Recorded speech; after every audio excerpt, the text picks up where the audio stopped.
Hey, Gina, can you hear us? Unmute. Start. There we go. I couldn't get Awesome. all All the right, buttons right. pushed. Hi, Alberto. How are you? Good, good. Welcome and thank you for being here tonight. Really appreciate you all being here for our hearing. So I'm gonna do some real quick housekeeping. Uh, Great. the- as you know, this is a public hearing and is being recorded and will be available on our City of Longmont YouTube page. I'm gonna introduce our board quickly and staff. And then I'm going to give you a minute to introduce yourselves, and then you'll get 10 minutes for Q&A from the board, and then you'll get up to 5 minutes. Depending if we go over on the 10 minutes, I may take a little bit of that time if we get into a really good conversation for you to share what you want to share. All right. Great. Perfect. So let me introduce the board. I'll start on my left and go down from there. Graham, Hey Gina, it's Graham Steers, second term on the board. Great to see you. Deanna, Good morning. Nice to see you again. Or good morning, good evening. Nice to see you again. My name's Deanna, and I've been on the board for 4 years, and I've met you before. So thank you for Of being here. course. How are you? Good to see you. Crystal, Hi, good evening. My name is Crystal Prieto. I'm a first year board member with Housing and Human Services. It's a pleasure meeting you. Hi, Crystal. Welcome. Martha. Hi there, Martha Wilson. I'm also a first year board member. All right. Welcome. Thank you. Nice to meet you. And of course, you know me, and you can see Brenda in the background. She is our admin, executive admin, and she makes sure that we have all these meetings organized. So why don't you take a quick minute and introduce you and the person that's with you, and then we'll get right into it. I'm Gina, my own Earls. I'm the executive director at Blue Sky Bridge. And hi, I'm Megan O'Neill. I'm the development director at Blue Sky Bridge. All right, so let's start with the 10-minute question and answer. Go ahead, Graham. So in the application, there's mention of when a child graduates from services, and I was just curious, like how you determine that somebody is ready, and is that the trauma symptom checklist that does that? Yeah. And could you just talk more about that? Sure. Yeah, it's great. Our therapists are regularly running assessments with the kids, at least a couple of times during their therapy. So our therapy does, the TFCBT and EMDR therapy does have a beginning, middle, and end. So it's a process. There's a specific number of steps they go through. It may take 4 or 5 months. It may take a year, it may take longer. So the amount of time it takes, it varies. But while they go through those steps, those symptoms are coming down. And we know that they've graduated or completed the program when they finished all those steps, which includes telling their trauma narrative or documenting their trauma narrative and then sharing that trauma narrative with their adults in their world. But then also, in order to graduate, those trauma symptoms need to be reduced to a sort of a manageable level. I'm not a clinician, so I'm sure there's some better language than manageable level. But so both of those things come together to be a graduation. And then they get a cake and it's really fun. Nice, thank you.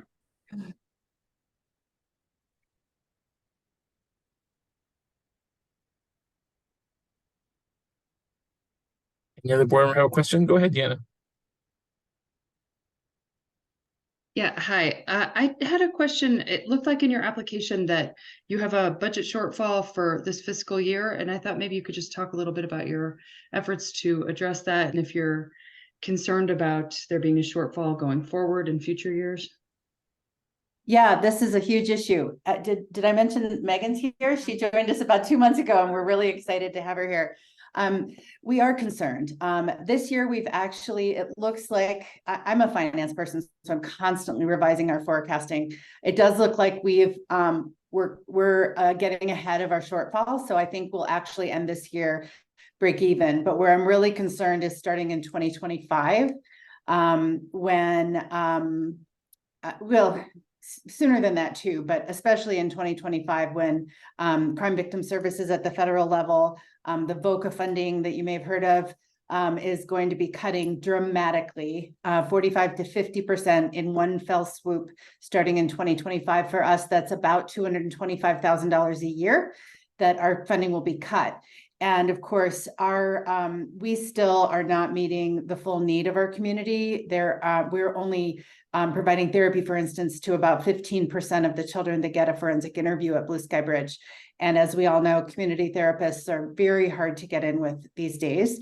And the services, the therapy we provide is very specific to the clients we serve. So although community therapists would be great too if they were available, we know that what we provide is exceptional. So I mean, for this very need. So we know that our costs are going to continue to go up with inflation and everything else, salary inflation and everything, at the same time that we're going to be facing this severe cut in funding starting in 25. So yeah, I'm concerned. Doesn't mean I'm throwing up my arms and giving up. We've got some strategies and plans in place, including we're really diving deep into Longmont, actually. So this is a great conversation to be having with you. We had our first, what I would call like major Blue Sky Bridge event based in Longmont last month. And it was hugely fun. And we are really building relationships in Longmont in a way we never have before.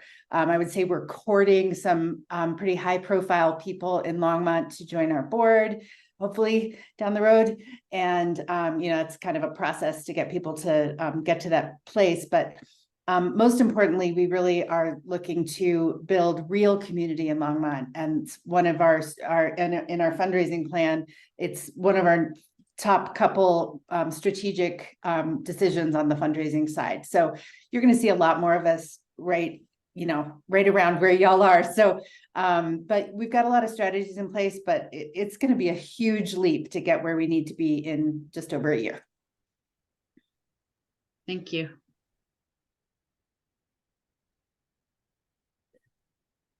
So that was going to be my question too, actually. I was looking at your budget and appreciate the high level of individual donors, and I was going to ask about your move into Longmont. So Deanna kind of stole my thunder there. Because I know I mean when we met during the last site visit, that was an issue. But it's good to hear that you kind of addressed it even sooner. We thought it was going to come up sooner. So yeah, that was going to be my question. Anybody else have a question? We're really excited. Crystal, you have a question? Go Yeah, ahead. in the application, it says that you embody the core principles of DEI. Can you talk about some examples of how that's integrated into the work that you do? Yeah, we have a DEI-JAB council at Blue Sky Bridge that we call together at Blue Sky Bridge. And that council is important, but it's really just one sort of piece of what we do.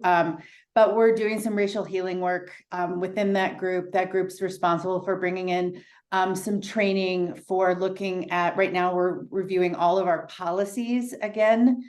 We've done this before, but we're doing it again because we learn more all the time, ensuring that all of our policies, including our hiring policies, to ensure that we are being as equitable as we can be in every step of every process of bringing people into Blue Sky Bridge, onboarding, and keeping people at Blue Sky Bridge. And of course, our policies regarding our clients and everybody we serve. So the council is right now doing major work around our policies.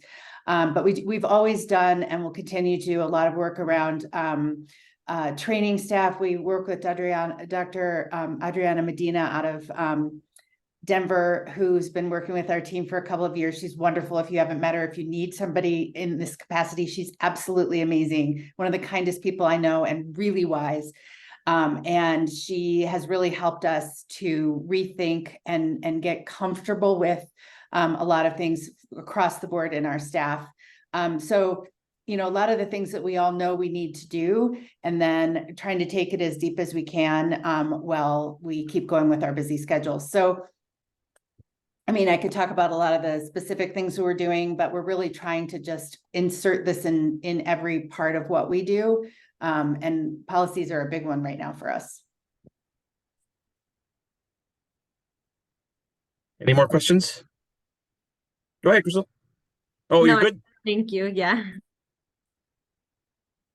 Well, if there are no more questions, we will jump into your time and we give you your 5 Okay. minutes. Well, yeah, my biggest one was really to talk to you about how excited we are about the steps we've taken in Longmont. So last year, about this time, I think it was, pretty much right about now. Megan wasn't here yet. I just started driving around Longmont, meeting with anybody that would meet with me. And I'm absolutely in awe of the reception that I've received through that time. So all through, November, December, January, February, was making a lot of connections. We ended up recreating this event, but it was so much more than that. It became this small but powerful community of an original group of people that sort of came together with determination to create community for the work that we do at Blue Sky Bridge. As I've told you before, about 42% of the clients that come to Blue Sky Bridge with concern about child abuse live in Longmont. I don't even know how to finish my sentences right now. So 42% of the kids that come to Blue Sky Bridge live in Longmont.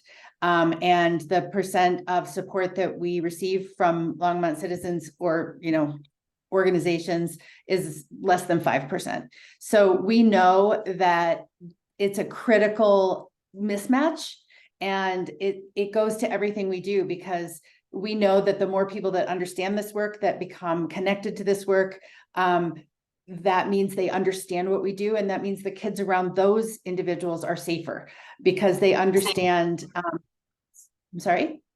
Oh, yeah, they understand just some of the basic principles about keeping kids safe. And so it goes both ways, right? Yes, it's about funding, and yes, it's about overall support for the work, but it's about sharing the mission and getting that mission out there.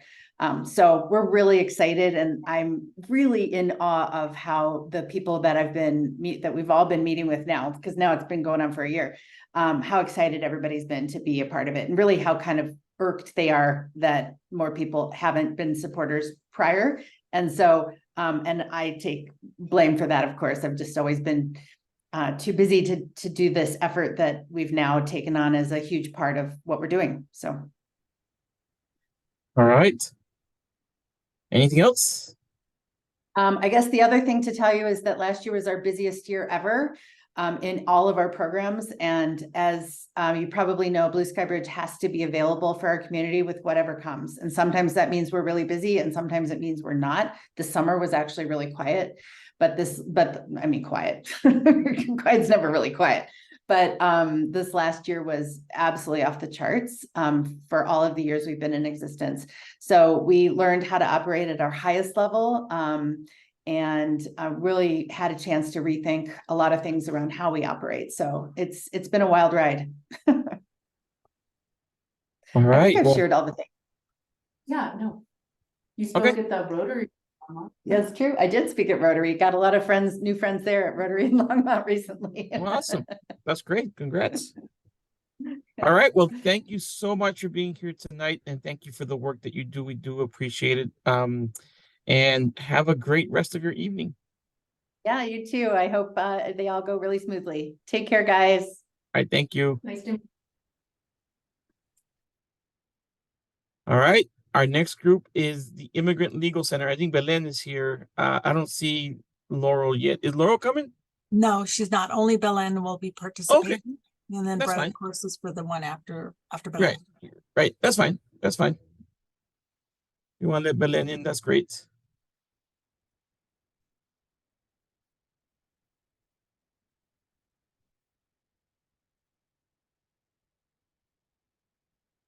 Hey, Belen. Hello, How are you? I'm doing well. How are you? Doing well also. So welcome. Thank you for being here tonight. I'm gonna do a little bit of housekeeping really quick, and then we're gonna get into a 10-minute Q&A session, and then you'll have 5 minutes if we don't go over on the Q&A session. Okay. Okay. So I'm gonna introduce our board first, or let them introduce themselves, and then I'll give you a minute to introduce yourself, and then we will start the Q&A. Okay. Oh, and then I gotta let you know that this is a public meeting, so it is being recorded and will be on the City of Longmont YouTube site. Okay. All right, this time I'll start on my right. So Deanna. Hello, I'm Deanna Blair. This is my 4th year on the board, and it is nice to see you tonight. Awesome. Martha. Hi there, Martha Wilson. This is my first year on the board, and I'm excited to hear what you have tonight. Thank you, Great. Martha. Crystal. Hi, good evening. My name is Crystal Prieto, first year board member. It's a pleasure to meet you. Hi. Graham. Hi, I'm Graham Steers, second term on the board. It's nice to see you another year, and thank you for the work you do. Thank you. And then you know me, and you know Brenda from email. Brenda is our executive admin who makes all of this possible.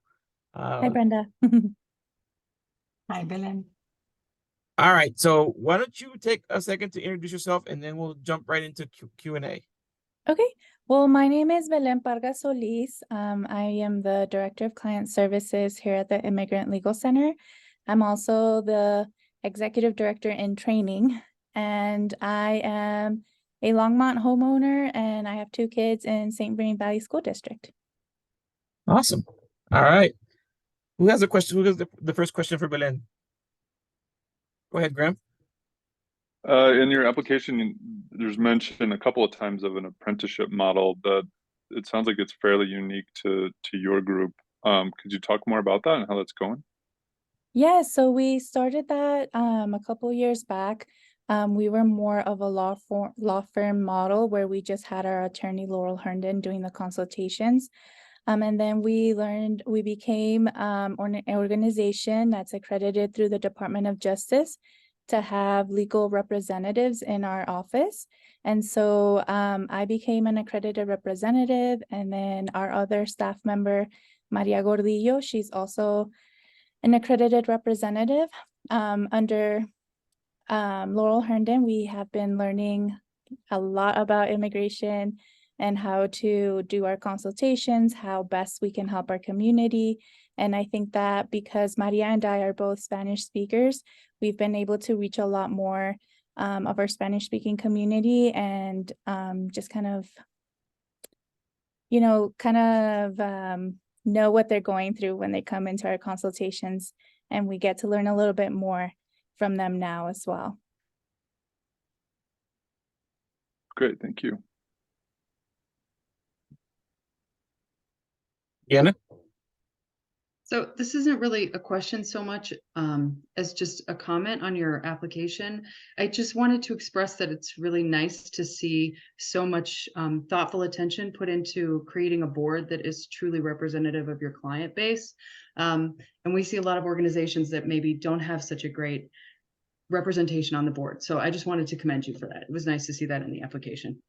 Thank you. Yes, we've tried our best as always to have our board members be the majority Latinos, and the board members we have now are they're excellent people. Thank you. Well, thank you. Thank you. Crystal. Hi, so my question is what sets your organization apart from the other organizations who do similar work to yours in the county and in the state? Well, there isn't any other organization that really does what we do. We are a legal firm, but we work with low-income community members. We try our best to have, for example, like in the last couple of years, becoming an accredited representative and having accredited representatives, people in our office who can legally practice law, so that our members of our community, of our immigrant community, don't get the wrong information, and that leads them to being separated from their families or not a positive outcome with the federal government, because a lot of times people go to where it's going to be less money, and it's not always the best option, because not a lot of people out there are practicing law without having authorization. And so we're kind of unique in that way, where we're trying to focus very much in our community and what our community needs, and trying to avoid scams and trying to avoid having people in our community spending thousands of dollars when maybe there isn't an outcome, a positive outcome. And so I think it sounds funny to me to say that we're very unique in that way. But I don't think there's any other organization in the state actually that does what we do. And is it pro bono or free services that you folks provide? We do have consultation fees specifically for Boulder County. We do discounts on our fees. And when we have a case, for example, let's just say an application for residency, we do charge for the case, but we give a discount based on the applicant's household size and their household income. So we work a lot with the MAI percentage on that table to give everyone a reasonable discount. Martha. I was just curious if there was anything that you wish you included in the application that you didn't get the chance to.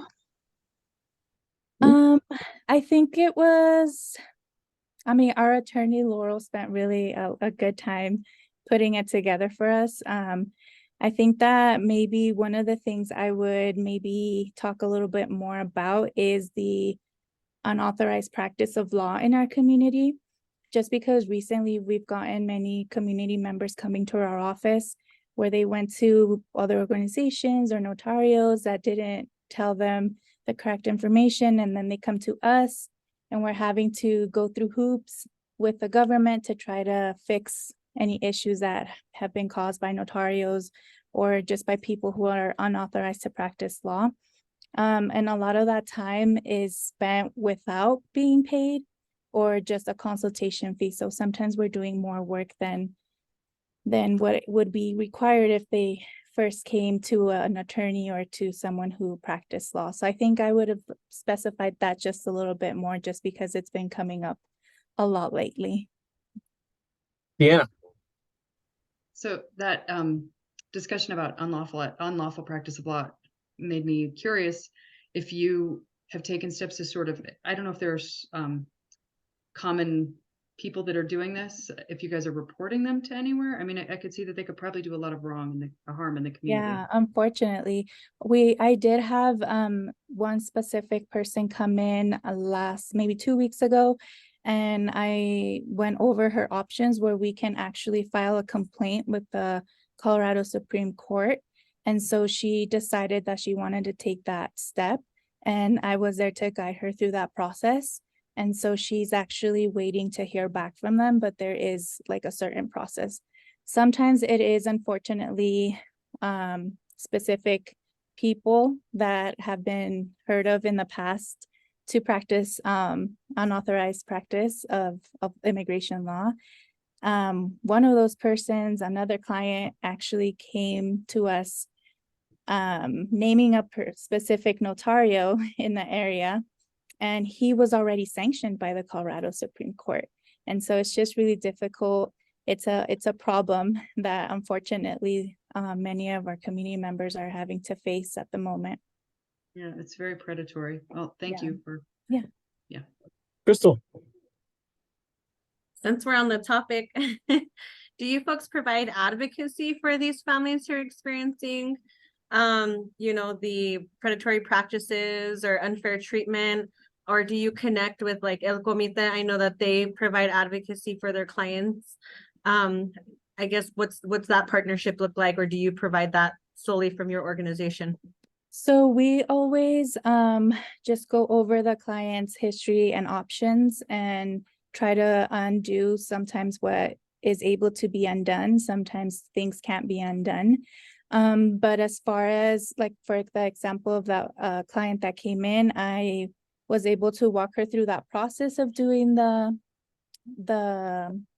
Colorado Supreme Court. And then whenever we have people who are coming in for a consultation to look at their immigration options, and if they don't have any options, we always have a goal of sending them home with resources for other things that they can be a part of or receive. So resources from other organizations, we always partner with, for example, Boulder County Health. Any organization that sends referrals to us, we always provide a free consultation for members of our community who are being referred from other organizations. So we try to do a lot. We only have about a minute left, but I do have a question about your budget and your funding. It sounds like you've expanded services, and this is kind of hit your reserves a bit. And is there a plan? I mean, you do really well. I was looking at your diversity of funding, and you do really well with foundations and government. What plans are in place to try and rebuild that reserve? So we are applying to, it's in the application, oh my gosh, I just lost the name of the grant. It's in an infrastructure grant where we're hoping to get that, but right now, state? yeah. Yeah, we I know that one. Yeah, that's one of the big ones for a lot of us. Yeah. And then we are focusing a lot in the income that we are bringing in solely from our legal cases. But we are trying to find other sources as well. I don't have specific information, but I can definitely come up with that and get that to you all. Okay. All right. Any other questions? So actually our time is, oh, go ahead, Crystal. I was just going to ask you about your DEI efforts. If you folks are, do you have any DEI committees within your organization, and how's that going? How does that look in the work that you do daily? Or what? I'm sorry. Diversity, equity, and inclusion efforts within your organization. Yes, so I mean that is our main focus, just because we always try to, for example, have our board members be diverse, have our staff members be diverse. 75% of our staff is Spanish speaking or immigrants from another country, so that's one of our major focuses here. And then working with clients, I mean, we primarily work with Spanish speaking clients, but we do have we have worked with, I believe, 124 different countries, and yes, I think 124. So yes, that's the main focus. We are, for example, right now we are working on a bill for state work. I believe it was mentioned in the application, where we have figured out that because of a practice at UCLA, the state can hire undocumented folks to work at a state level. And so us pushing that, organizing, it's definitely something that we're focusing on now. Previous work in removing barriers bill. So it's one of our top focuses always. All right, thank you. So we went over a little bit, so I'm going to give you 4 minutes, and you don't have to use all of them, but I'll give you 4 minutes to share whatever you want to share. So much. I just want to thank you all for your time, for your support, and will continuous support. And just mentioning how we are focusing a lot on different things at a time. And so expanding our organization, working on state level things. So the more support we have from you all and the community, obviously the better. And just, we are here for any other questions. Thank you all for your time. Thank you, Ellen. Thank you for all that you do for the community. Appreciate your work, and have a great rest of your night. Thank you. You as well.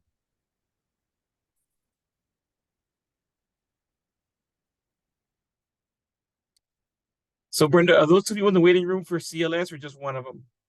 Only Brett. I don't know, Aliciana. I think we can ask Brett, but I don't know. All right, let's let Brett in, and then we can ask about that second person.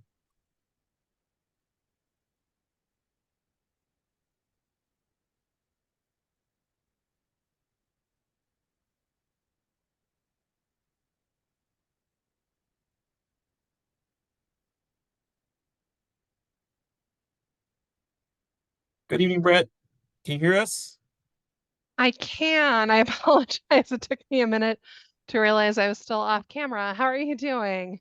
I'm doing well. Real quick question. Are you expecting someone else or is it just you tonight? Our pro bono coordinator, Aliciana Medina, I Perfect. believe is Okay. going to join us. Yes, And she's in the waiting room. possibly, I don't know, I never heard back. But if you see a Matt Baca, that is our new executive director, or a Melinda Taylor, that's our statewide grants manager. All right. All right. Just wanted to yeah, if we see them, we'll keep an eye out for them. Thanks. All right, thank you. All right, thank you, Alessandra, for joining us as well. Hopefully you can hear us. So welcome to our safety and justice hearings. Appreciate you being here tonight. I'm gonna do a little bit of housekeeping. First of all, this is a public meeting, so it is being recorded and will be on the City of Longmont YouTube page. I'm gonna introduce our board and then and staff, and then give you a second to introduce yourselves, and then we're gonna have a 10-minute Q&A and a 5-minute time for you all to share whatever you want to share. If we go over the on the Q&A, I will take away a little bit of time from your shared time, just depending on if we go over it. We've had some good conversations. So I'm gonna start this time on my bottom, and I'll go with Martha first. Hey there. This is Martha Wilson, and this is my first year on the board. Awesome. Crystal. Nice. Good evening. My name is Crystal Prieto. This is also my first year on the board. Pleasure to meet you. Nice Graham. to meet you. Hi, I'm Graham Steers. This is my second term on the board. Nice to see you tonight. Nice to see you. Deanna. And hi, I'm Deanna Blair. This is my 4th year on the board, and it's nice to see you, and thank you for the work that you do. Thank you. Good to see you again. All right, and you know me, I'm Emily Bardosa, project coordinator for human services. And there's Brenda, our admin exec. She's the one that handles all these meetings and makes sure that they happen. We call her the wizard because she just makes all things happen. So why don't you take a second to introduce yourselves, and we'll jump right into questions. Yeah, hi, I'm Brett Landis. I'm the managing attorney with Colorado Legal Services Boulder office. My pronouns are she, her, hers, and Aya. I've been in this role since 2016, and I am so proud to have seen some of the growth of our office. And then we also have with us Aliciana Medina, who's our new pro bono coordinator, and I'll let her introduce herself. Hi, I'm Aliciana Medina. I'm the new pro bono coordinator at the Colorado Legal Services Boulder office. I had just started in August, mid-August, so I am catching on with everything, and it's nice to meet everybody. All right, great. All right, so I'm gonna go ahead and start the timer for 10 minutes. Whoever has the first question. Go ahead, Graham. Kick it off. So I see you're doing some surveys of the people you serve. Can you give an example of taking that info and making a change or an improvement to your services? Yeah, I will say probably the biggest change was quite a long time ago in response to the surveys. One of the biggest areas of feedback was a lot of clients would have an intake appointment where they would not actually meet with the attorney. They would provide their information to a volunteer who would share that with the attorney who would decide a level of service. In response to those surveys, we adjusted that several years ago. This was probably, oh gosh, I want to say 2017 that we made that adjustment, 2018, to make sure that every time we go through the entire process of an intake, which means screening for eligibility, getting the factual basis of a case, we are doing our best to schedule an appointment with either myself or another attorney in the office to provide at a minimum advice to people. And that's been, I think, over the years, appreciated by the client base, that at least they get, even if they don't get accepted for representation, they can walk away with some advice and understand their situation a little bit better. So do they go through that screening with an attorney potentially before they get referred to the do-it-yourself clinic, or is there a step before that where you decide which way? No, that would all happen before getting referred to our pro se clinic. Okay, and then it's oh yeah, part of that attorney meeting is also for the attorney to assess if this is someone who could be successful in the pro se do-it-yourself clinic, or if they do need more hand-holding, whether it's due to disability related to cognition or something along those lines, or trauma level, something that would mean that the help of an attorney would be much, much more needed than not. Got it. Thank you. You're welcome. So I have a question, and I'm sure others do too. And I've kind of struggled with this for the last few years that we reviewed. So, you know, because you are basically a branch office, right, of a larger statewide organization, you know, when you talk about your budget and your finances, it's a little skewed, right? Because Can be a little confusing. can be a little confusing. And so talk to me more about, so if there, you know, so typical best practice is 3 months of reserves, right? But you all when there is some sort of financial challenge, you look to the Colorado Legal Services to come in, right? So talk to me about how that works. Yeah, so we are one law firm that has offices across the state of Colorado. I believe 13 offices total. Our biggest office is our Denver office. Certainly financially, as an organization the size that we are, we have probably much more significant reserves than the average organization coming. So we certainly have more than 3 months. And we typically, so part of our statewide funding comes from the Legal Services Corporation, which is a federal agency that provides grants to civil legal services in all 50 states. So we are the grantee under that agency for Colorado. That being said, that only makes up about 40% of our statewide funding. So we get some state grants. Currently in the Boulder office, we have 2 positions, our Family Violence Justice Fund attorney and our Family Violence Justice Fund paralegal, that are funded through a state grant to support working with survivors of domestic violence, stalking, and sexual assault. Okay, so it's just this big fund that will be funneled to where it's needed when it's needed. We have some unallocated general funds that we can do that with, yes. Okay. But that is again to serve the entire state. So if Boulder suddenly took like 4 million of that, there would be some Right. concerns. Okay. Certainly from the federal government, they would be looking at us. Okay. Yeah, because and you guys are unique, and it's always, when I look at your bylaws, when I look at your finances, you guys are a unique organization. It's always a little complicated to completely understand how that works. Crystal, you have a question. Yeah, Aliciana, remind me of your title. Pro bono coordinator. Pro bono coordinator. Mhm. I guess this can go to any of you folks. Where's an area that you see improvement in your organization, and what are you guys doing to take steps in the direction of improving that area? Yeah, so I think the constant challenge with any civil legal services provider is having enough resources to meet the need. As I'm sure you could see with our request, we're requesting more funding this year.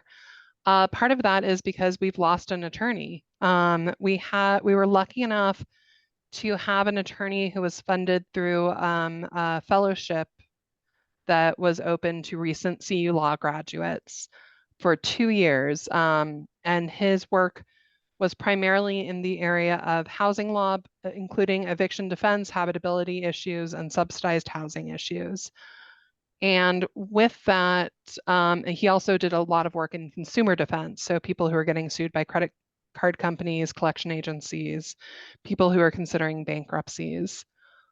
With that, we saw just an incredible increase in the number of clients we were able to serve. We have, unfortunately, his fellowship ended and we have lost that position. So we are trying to fill that position. I would say another chronic issue with any nonprofit is going to be high turnover. Our jobs are difficult. We have support staff who work with a lot of people who are going through probably one of the worst times in their lives. And that can be really taxing. It can create a lot of vicarious trauma, burnout, compassion fatigue. As an organization, we do try to engage in certain wellness practices. We have really great health leave and employee assistance program to help work with that. I know certainly on my end as a manager, I've been trying to engage with professional development to make sure our staff needs are met and that they are inspired to do their work every day. And I will say right now we have a brand new team in the Boulder office. We had one paralegal go off to law school. Our intakes specialist went to a social work master's program. We had a new attorney start with us in this family violence justice fund position. And as Luciana said, she started in August. So we've been managing a lot of transition. And certainly I would like to say we've been able to successfully create a team environment with our new team, and I'm really proud of them. Thank you so much. Yeah.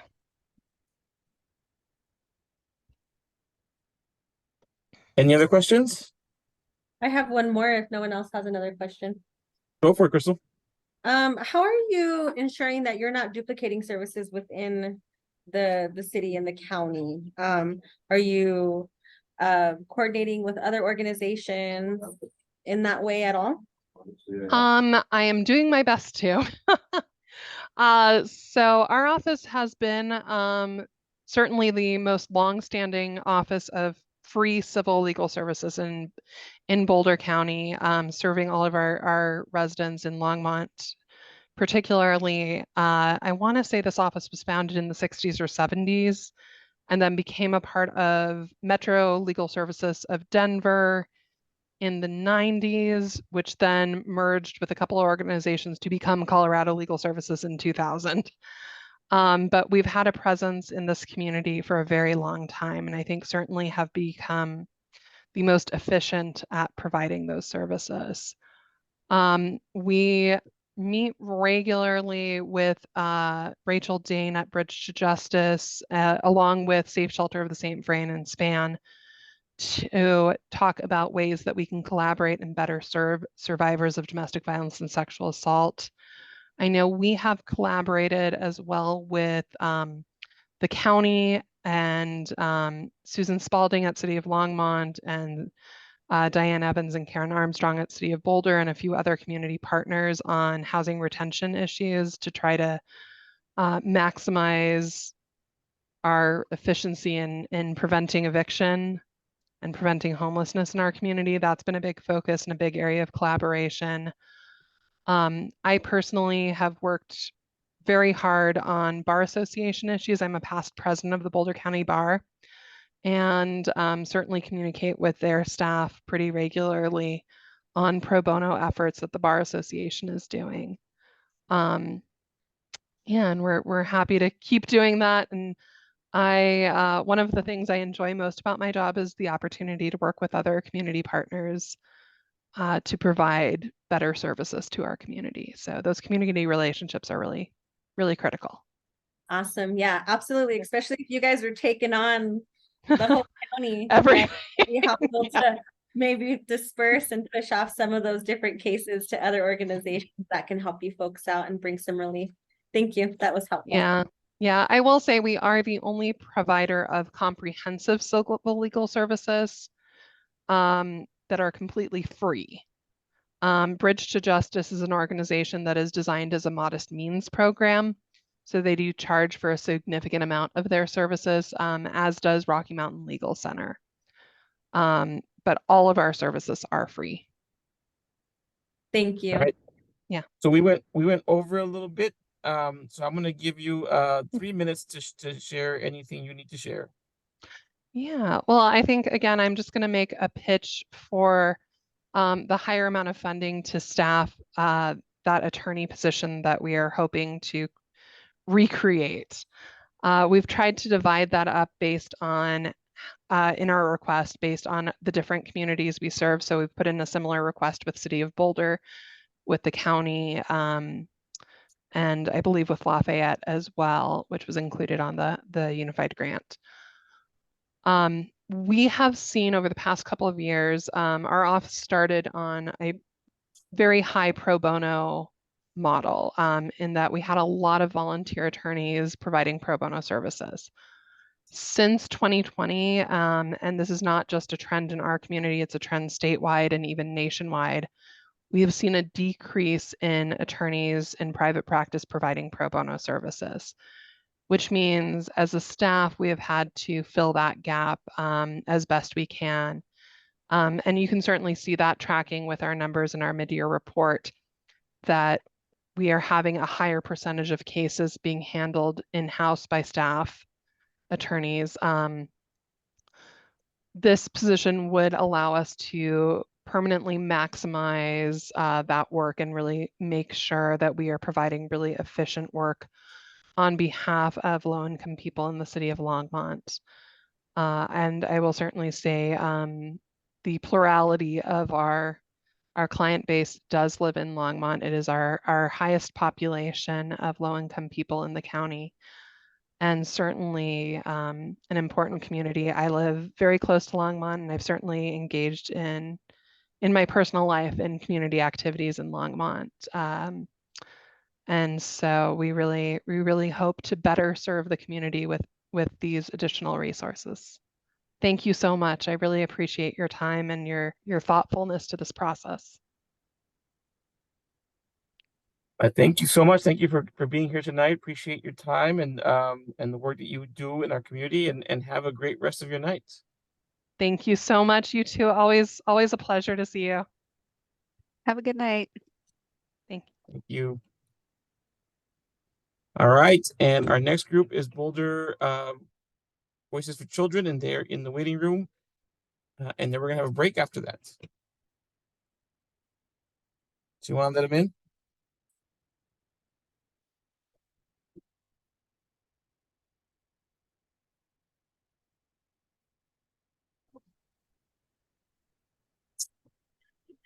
Hello, good evening. Thank you for being here tonight.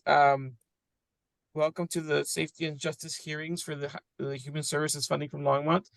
I'm gonna do a little bit of housekeeping, and then we're gonna have 10 minutes for Q&A, and if and 5 minutes for you to share whatever you need to share. If our Q&A session goes a little bit over, then I'll take a little bit of time from the 5 minutes if we get into a really good conversation. Hi, Alberta. Thank you.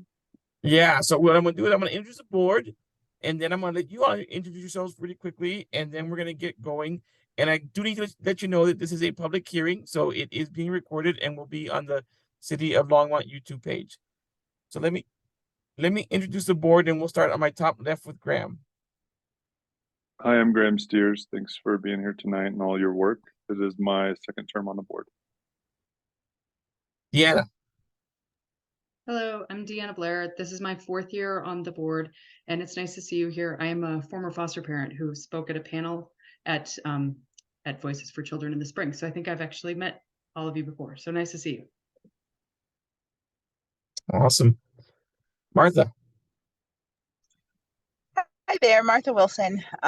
This is my first year on the board, and I'm happy to hear what you have to present us. Crystal. Good evening. My name is Crystal Prieto. This is my first term on the board. It's a pleasure to meet you folks. All right, and my name is Eliberto Mendoza. I am the project coordinator for Human Services, help run the Human Services funding. And Brenda Palacio is our executive admin, and she just makes sure that we get these meetings all scheduled and confirmed. So why don't you introduce yourselves real quickly, and then we'll jump into Q&A. Great. Thank you, Alberto. Thanks for making this happen. And thank you to board members. We're so grateful for the partnership. I'm Margaret Backrack. I'm the CEO of CASA, Voices for Children of Boulder County. And we are so fortunate to be here tonight. And I have a lovely team that will obviously introduce themselves. Hi, I'm Jessica. I get to be the development officer with CASA Voices for Children. Thank you all so much for your time and opportunity to speak today. Hi, folks. My name is McKenna Wood. I am the development coordinator for CASA Voices for Children. It's been my pleasure to be with the organization since February. All right, I'm going to go ahead and start the timer. Go ahead, Graham. I'm curious why so many more clients in Longmont than any other city, and certainly compared to Boulder. It's just sort of stunning. I wonder if you could fill that in for me. You know, such a great question, and thank you so much for bringing it up. You know, we've really been great lately at collecting data, and Longmont, you know, 107 kids, it's the lion's share. But if you take Boulder and Lafayette and you combine them, it's not too much further behind Longmont. But you know, I wish I could answer that, but I can't. It's just that's where the majority of the children are that, you know, we're serving, and we have great volunteers that are, you know, doing the heavy lifting. So it's the same county courts though that are referring, or is it different courts? So great question. So when a petition happens, then the magistrate literally it's court ordered. So we are appointed to every single case. So it goes through Boulder County, and Magistrate McLean is the one that appoints the CASAs, but they're dependency and neglect cases. So, you know, once the case escalates to DNN cases, then, you know, we're obligated to serve on those. And, you know, a lion's share is in Longmont, but Boulder and Longmont are, I mean, Boulder and Lafayette, you know, aren't too far behind. Okay, thank you. Of course, Graham, thanks for the question.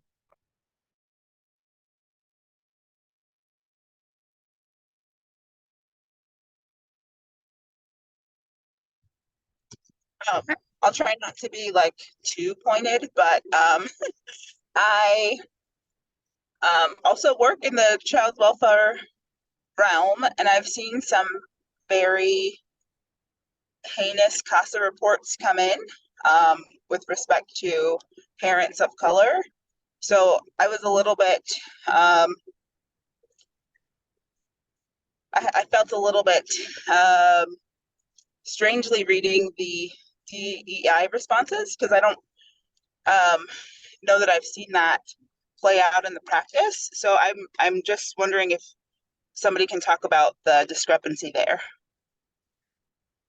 Wow. So first of all, thank you for your honesty and your transparency. And you know, I think we can always do better. We really have started diligently focusing on DEI work, and even in our training, you know, we go through a lot of different types of training: child abuse, domestic violence, substance abuse, but there is a big portion of DEI work and even implicit biases.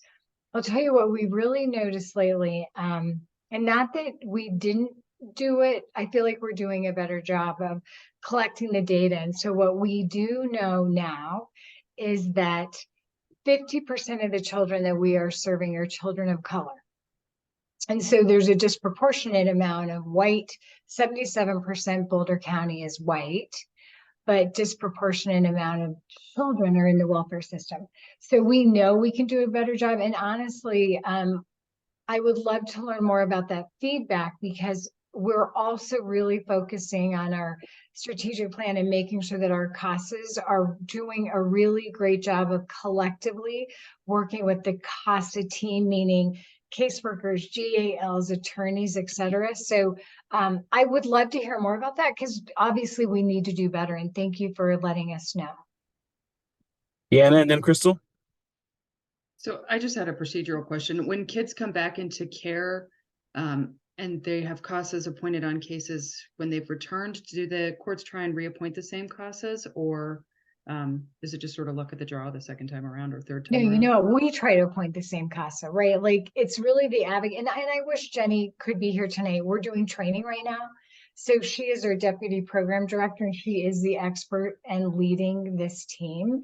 But Deanna, we look at, number one, the magistrate appoints the case.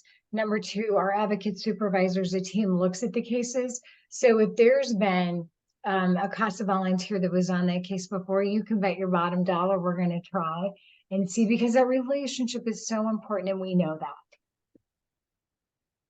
Thank you. Of course. Crystal.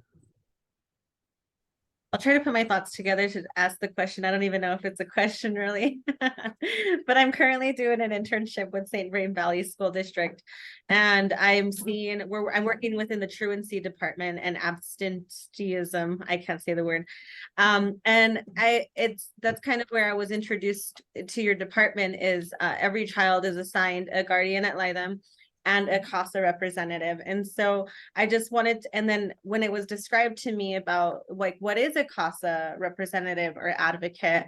It was basically explained like they really just look out for the best interest of the child and what they want. And I thought, wow, that's powerful, because children half the time get tossed around and told what to do, right? And CASA really makes sure that their voice is heard. So I guess my question that comes out of all of that is, I'm seeing disparities within the system and the types of children that are getting sent to truancy and the ones that are struggling, and going back to your DEI concepts that you were talking about. Do you guys do any work further on some of the data that you're collecting and showing this disparities and reporting it back to the state or local, officials to say, hey, there's something that has to change? Or are you just focusing kind of on a smaller level just to make sure that these kids are being represented effectively? Such a great question, and I know time's limited. So we're part of National CASA. And so there's Colorado CASA. So in Colorado, there's 18 jurisdictions. So, there are 18 CASAs in Colorado. We absolutely focus on the data and we look at the data. From what you're seeing, the disproportionate amount of children of color, we now are really focused on it. And quite frankly, it's just been recently that we've leaned in harder, if you will, to make a concerted effort to make sure that those children clearly, it's what we train our CASAs is, it's not about you, it's to meet that child where they are and to understand and respect their culture and want to learn from them, because we're here, to your point, we are the voice in the courtroom for those children. And so at the end of the day, 9 times out of 10, we are the one consistent, stable adult in that child's life. And so we are, again, we can always do better, but we are so committed to the work and working not only in Colorado to look at the data, but also nationals. We're fortunate because nationals really kind of sets the bar. They create our training standards. And so we are expected to keep up with those standards, if you will. So Crystal, thank you for asking. If I might add, sorry, Crystal, didn't mean to cut you off. I just wanted to add to, I think with our department and the position we're currently in, I think we do have an exciting opportunity to partner with City of Longmont in this data. And, we've had a lot of really productive conversations with the Department of Health and Human Services in Boulder County, and we would love to include City of Longmont in those conversations as well. And I think together we can, be really productive, because we can share what we're seeing, and then y'all have resources and, goals and objectives that we can hopefully help accomplish. Yeah, and I'm curious too, I think it would be impactful as well to just even share some of the statistics and data or trends, even with the clients that you serve, because I know that populations who've been discriminated against or disproportionately, oppressed, it can be empowering for a kid or a person to say, oh, hey, it's not all me that this is happening to, or it's not all my fault, right? And how could that be worked in to really impact the kid and create change internally, right? So anyways, thank you so much. Very helpful. Any other questions? If not, we will go ahead and go into your 5 minutes. And you don't have to take them all, but you'll have 5 minutes to share whatever you want to share. McKenna, why don't you take the lead on this? Absolutely. So again, just want to express my gratitude for the opportunity to apply for this funding and continuing our partnership. As I said, I think there are a lot of opportunities, and we have a lot of work to do within the organization, but we would love your support in continuing this work. You will have noticed that we did ask for a pretty significant funding increase, and that was mentioned in our grant that we are experiencing a pretty significant reduction in our funding from the state, from the Victims of Crime Act grant funding, up to 60%. So that's VOCA. They make up a pretty significant portion of our funding. And so we're looking for other opportunities and other revenue sources to try to fill that gap. So just wanted to reiterate, we recognize this is a large increase from what we've asked in previous years, but we're also really excited to have a whole new development team, a whole new CEO, and we're in a really good position to make good use of the funding if we do receive it. All right, thank you so much. If there's nothing else.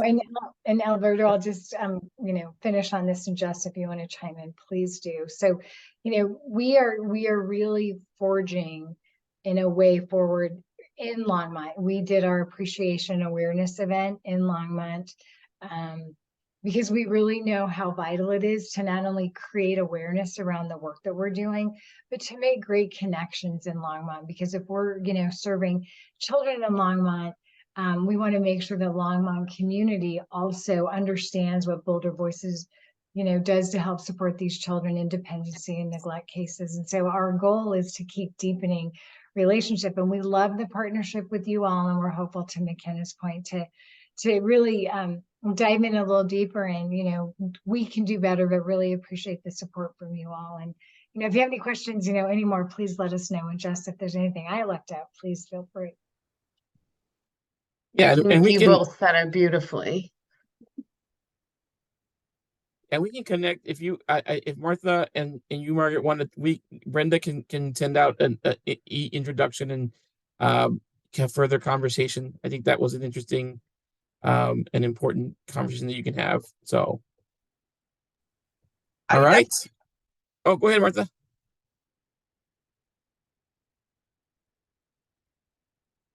We need to cut you off. Oh, sorry. I think Longmont in particular is has the highest population of people of color. Like, that's intentionally why I live here. So I'm definitely open to making a connection to help support that. Awesome. Yeah, Brenda can send out an introduction that you all can take offline. So thank you so much for being here tonight. Appreciate your time, and have a great rest of your night. Thank you. Thanks, folks. Have a good one.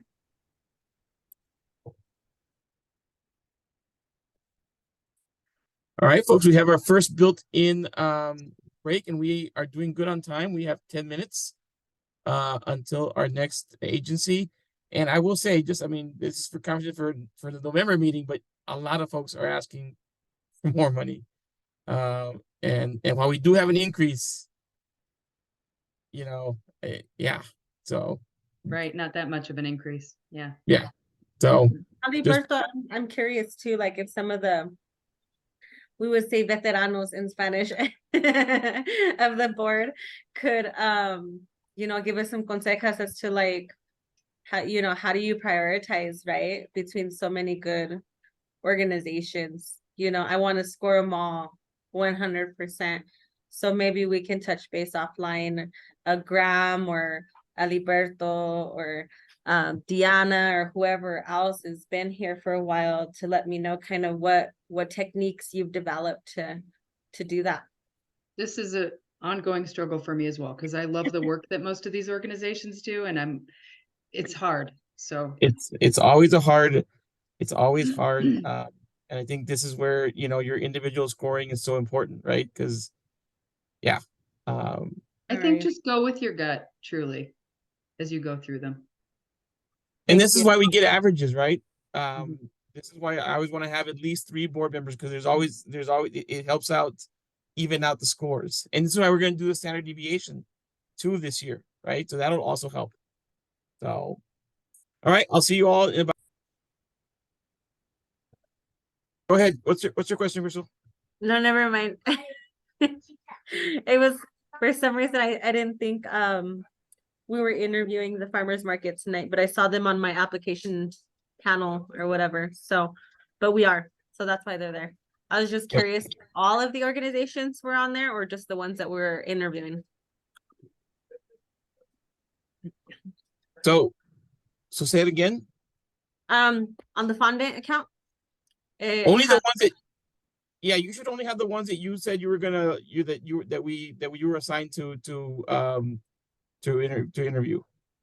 yep, Good. cool. And then Okay. is there a way to add the other ones on after so I could read up on them? That's a great question. I don't know. Because I would love to, I think these applications give some really great information on these organizations, and I'd love to kind of read their backgrounds and Yeah, no, be more that's a informed. great, maybe we can put them in like in a PDF file or something and we can share it with them, Brenda. That's a great question. Yeah, it'd be So- wonderful. You're talking Oh, about all of wait. the applications? We didn't have to read the ones about the farmers market stuff? Because I did. If you were assigned to it, then yes. Oh, I don't think I was assigned to it, but because they were on there and because I was on for tonight, I just was thinking, okay, maybe they plot me in there. I think you can only read them if they're assigned to you. Am I correct, Liberto? Yes. Brenda, Right, is there a way to like put all of the applications in a PDF so we can read up on them later? No, I think I've already downloaded them. So I can take a look at that and then share that on SharePoint or something. That'd be wonderful. That'd be really great. All right, so I'm emailing Bruce right now. We'll give him a couple minutes, and if not, then yeah, I mean, unfortunately, we've had this happen in fact, a couple of years ago, Crystal Effa didn't show up because they've just and we didn't fund them. So Yeah, I mean, it's hard, it's working in the nonprofit sector. It's so hard, we Yeah. might want to relook at that role. Because you get so drained and, I can imagine, someone not attending one of these hearings and missing out on thousands of dollars, what those repercussions could look like for somebody. And, But we do try to make sure and confirm and get a confirmation with them beforehand. yeah, but we're all human. Yeah. You had to call me yesterday. So I don't know. I would vote to relook at that role and see if we can make an exception. Next, when we look at the process in December, we can talk about that. Bruce and Mandy were both advised of their hearings. So for tonight. I don't have Mandy's email, but I did email Bruce. Now, if they're having issues like I think Safe Shelter the other day had issues and it was on us because our system wasn't letting them in, then we will reschedule. But if it's just that they forgot, then typically we don't consider their funding. And we don't have a phone number for them, Brenda? Okay. You want to give them a quick call and see if we can.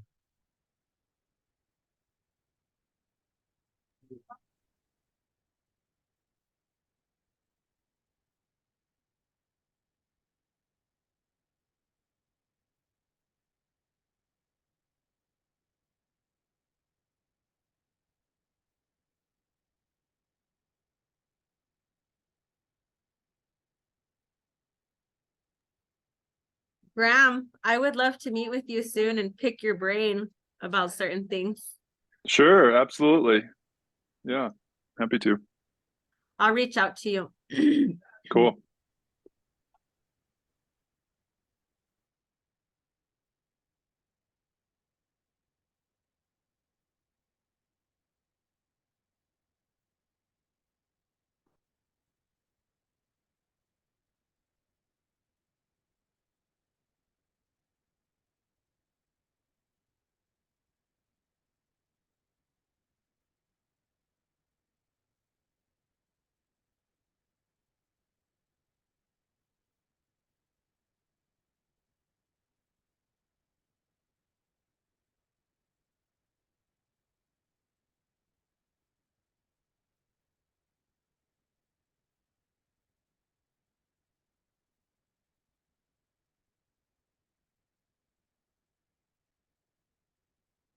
There's a Faye in the waiting room. I wonder if that's it. Oh, wait. She's talking to somebody. Good.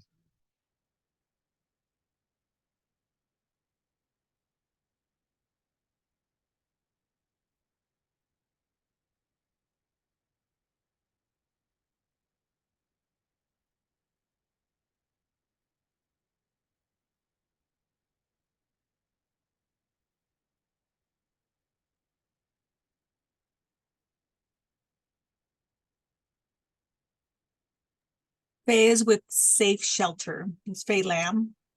Oh, yes. Okay. Did you leave? Did you hear? Oh, and now she's gone.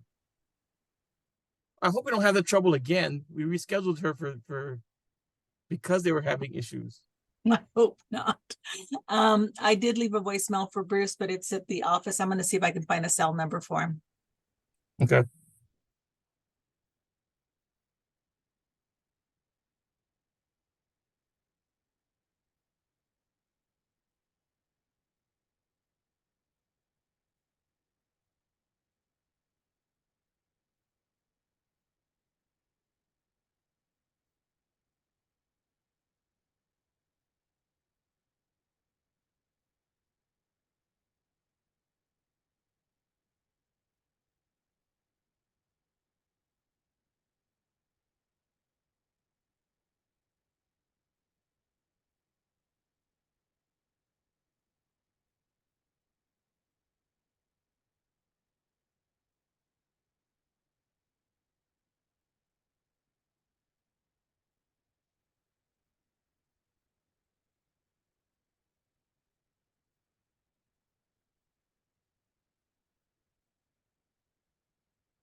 No, sorry, no luck.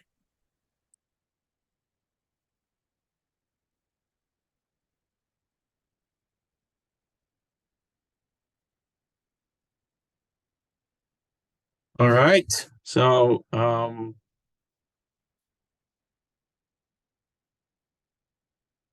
that's unfortunate. Yeah, that's super unfortunate. Bridge to Justice does some good work.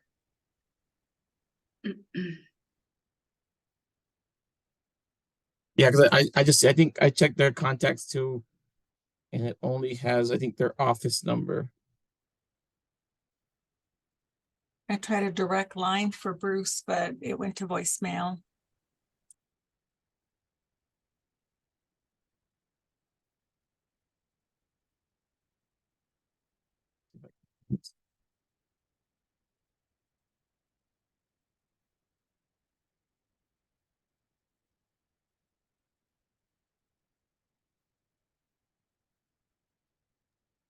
So Aliberto, for the funding through the city of Longmont, is it just like one large bucket of funding that's distributed out between all agencies, or is there a specified amount of funding per category that gets distributed out to those agencies that fall within that priority area? So we have, so it's one big bucket that gets spread out, that gets allocated.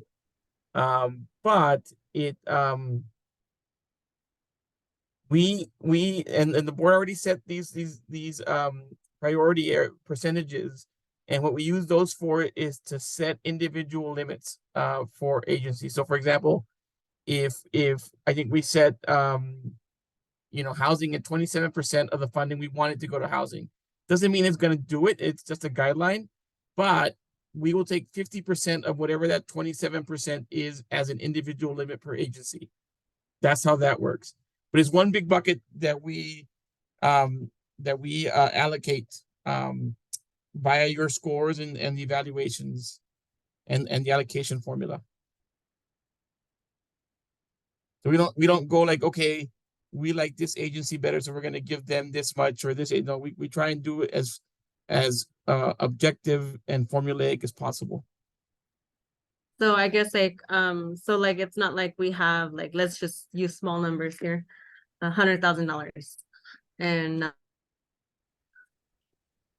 and we do like for priority area justice 20,000, right? And then that 20,000 is distributed between those agencies that fall under that category. It's just one big bucket.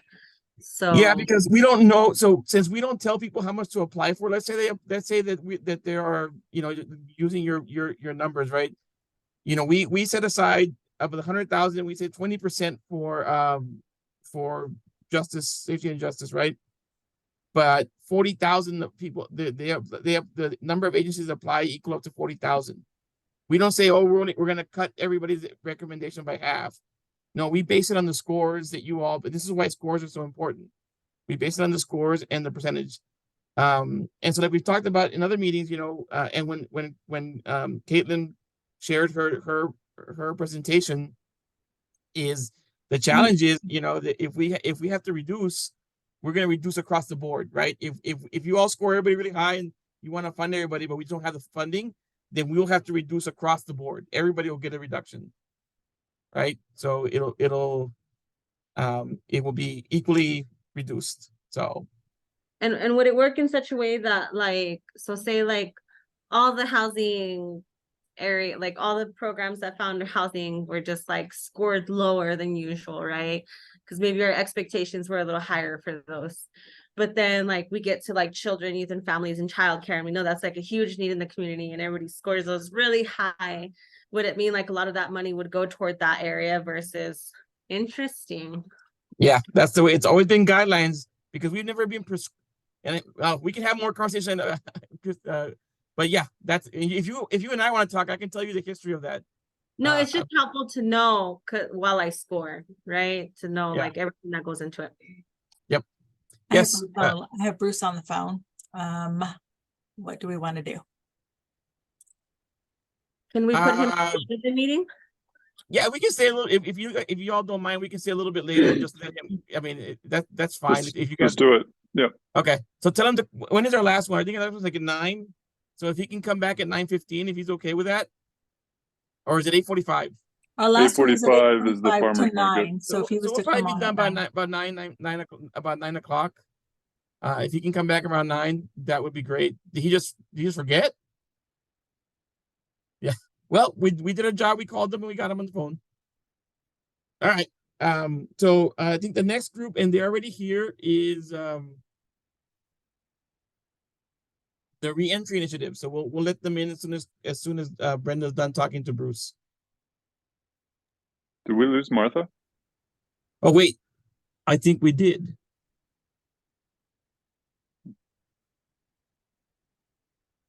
Okay. She had a graduation she was going to be listening to. Oh, okay. Well, she's back. And, yeah, and if she needs to step away, that's fine too. I mean, we got plenty of board members that are here. Okay. So hey, Martha, I'll tell her right now. Martha, if you need to step away for this graduation, it's totally fine. You can always review these. You can see the video later. I mean, we got plenty of board members here, so just know that we're totally cool if you need to step away.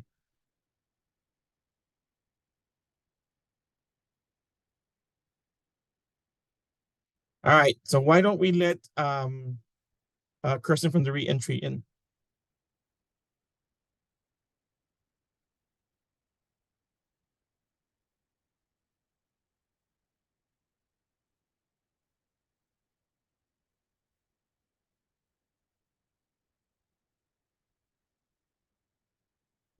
Hello, Kristen.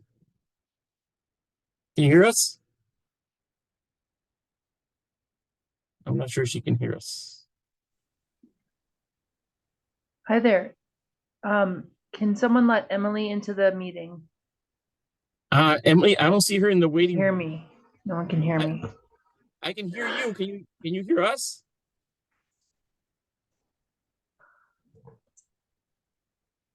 Can you hear me now? Yes. Okay.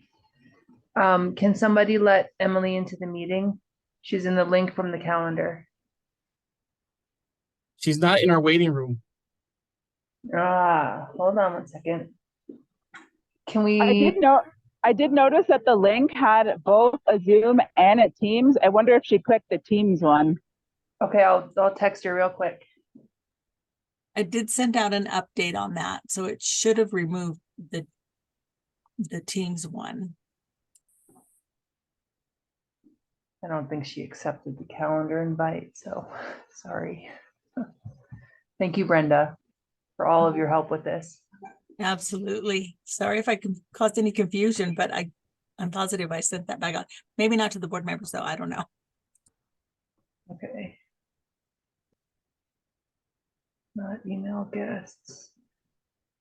How can I get her to this meeting? Either Brenda or you can send her the invite. I can resend it. Okay. What's Emily? Thank you. Thank you. Emily at reentryinitiative.org.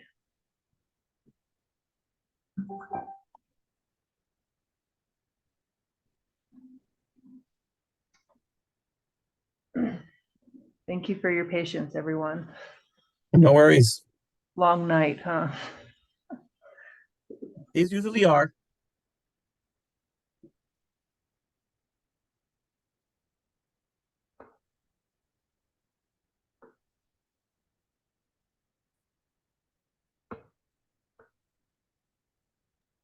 If you want to let her know that I just resent it, she should be able to access it.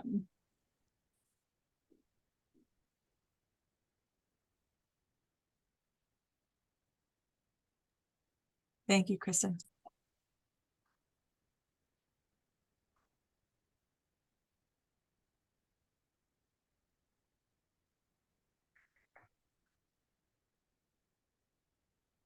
Oh, there she is.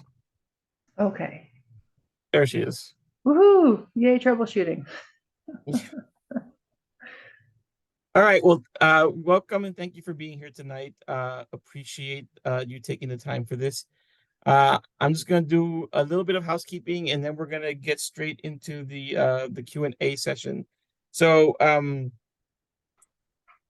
as you know, this is a public hearing and is being recorded and will be on our City of Longmont YouTube site.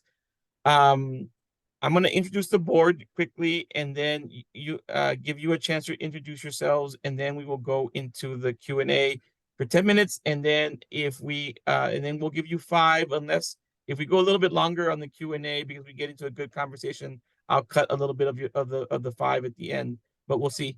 So let me start with the board. I'll start on my bottom right, Martha.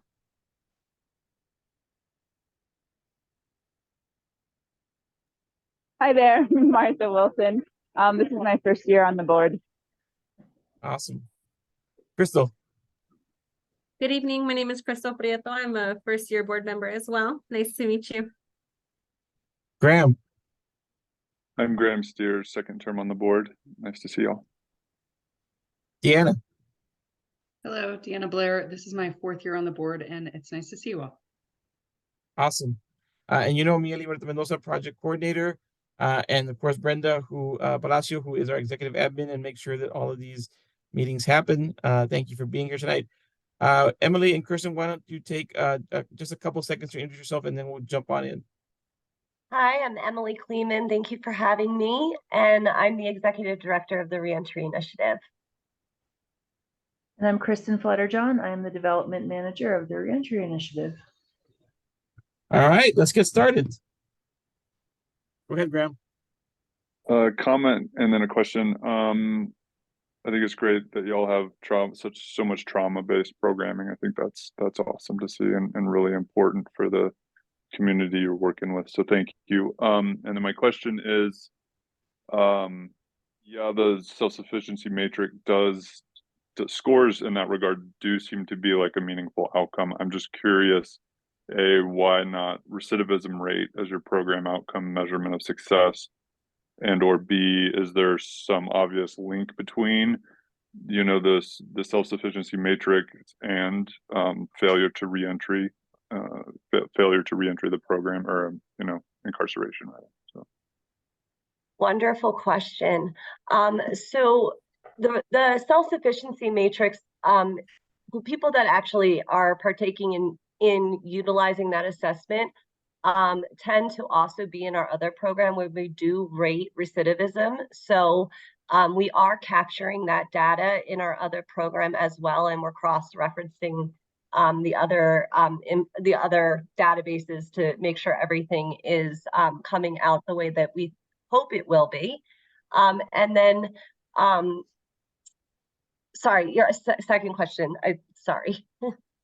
no, I think you answered it. I thought maybe there was a relationship between your score on the SS matrix and recidivism somehow, but it just sounds like you're just not specifically measuring recidivism as regards to this program, but you are as an organization in some other areas. So that's great.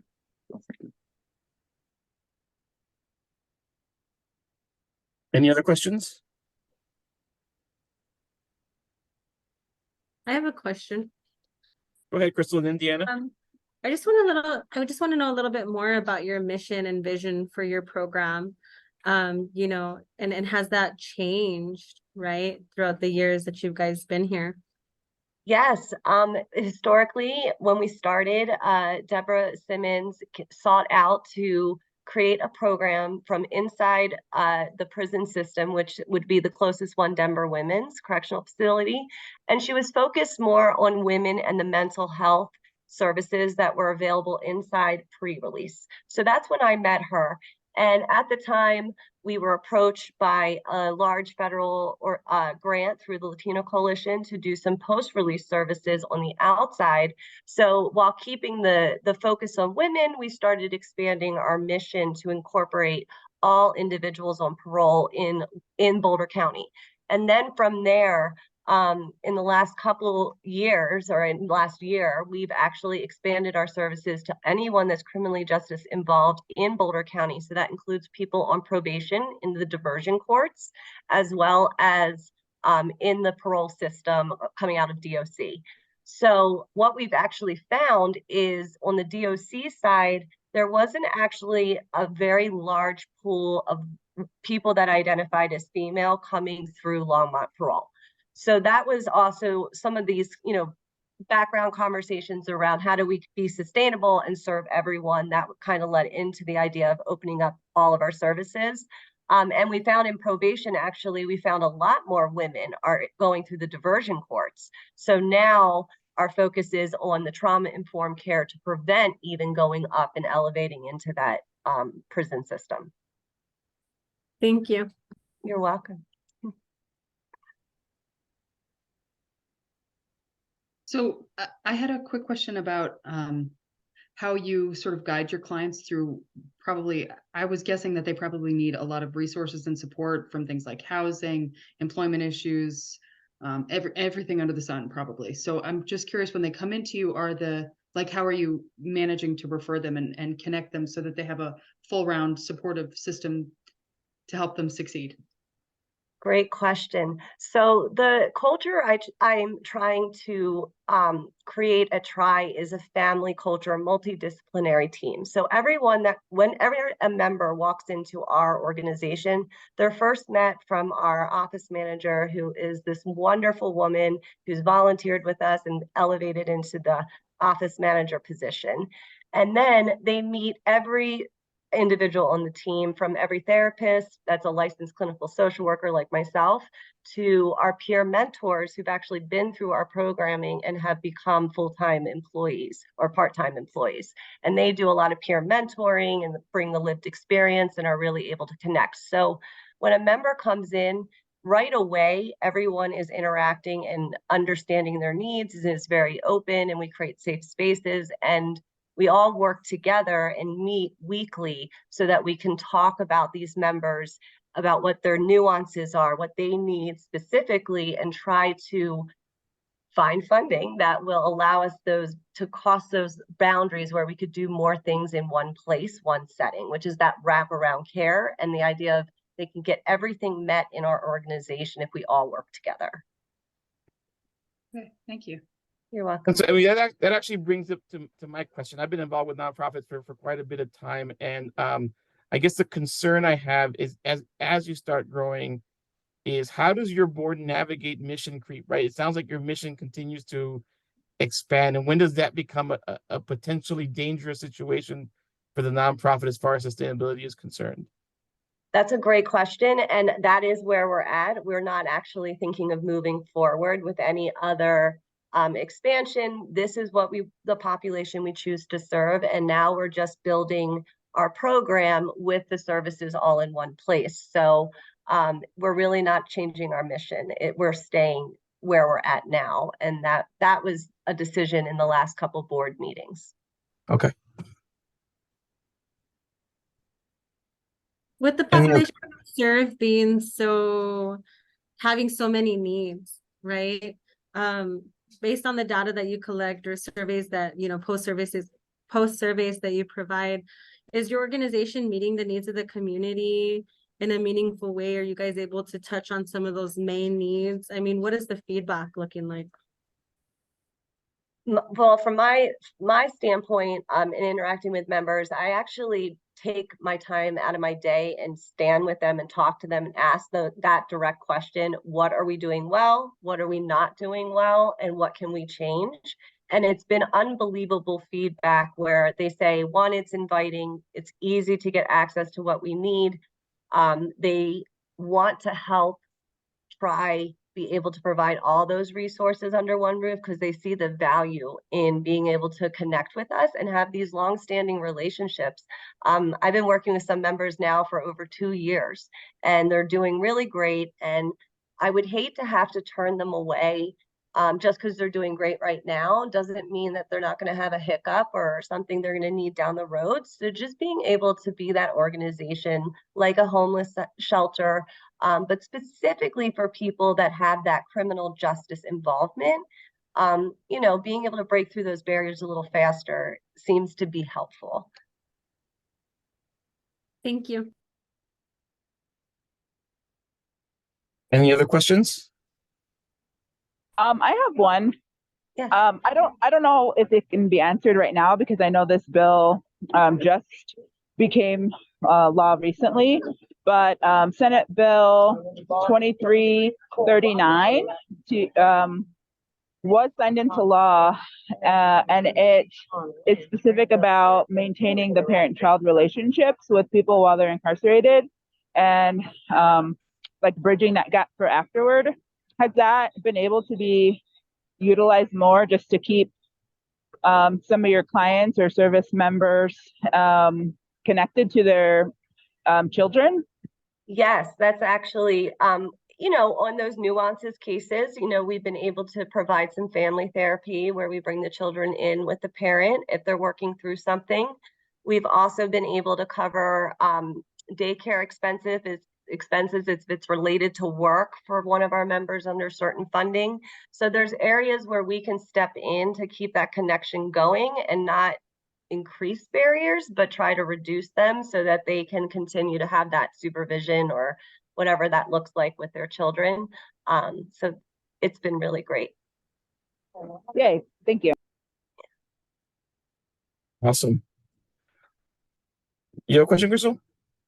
I was just gonna make a comment. It sounds like it's really like a family of support. Like we would all come out, or we all have our families, and we can lean in on our families for different needs that we might have. And it sounds like that's basically what you folks are doing over there when these folks come out of prison or jail or just any type of involvement in the criminal justice system, that you guys come in and you're like, join our small community. Let us help support you in some way.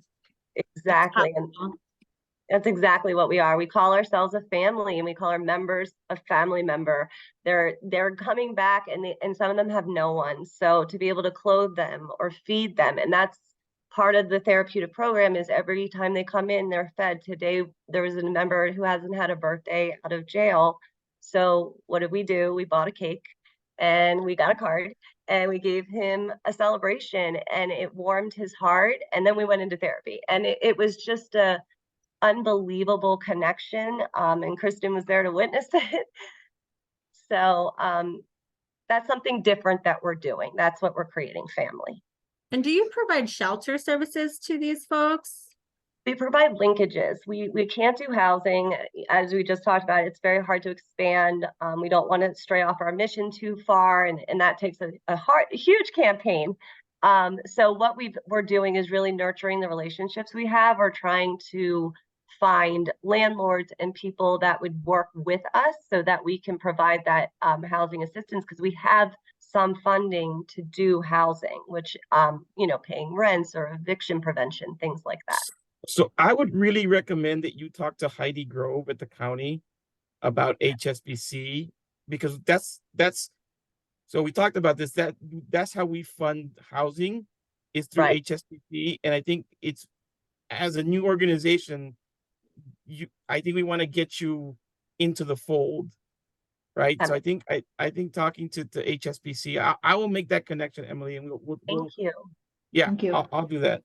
All right, because we've gone over, I'm gonna give you 3 minutes to share whatever you want to share. We had, like I said, we just have these great conversations and we go over. So I'll start your 3 minutes for you to share whatever you want to share, Emily. Oh, I just want to thank you for all the years prior, for all the help that you've gotten us to this point. I want to thank you again for giving us the space tonight to talk about our programs.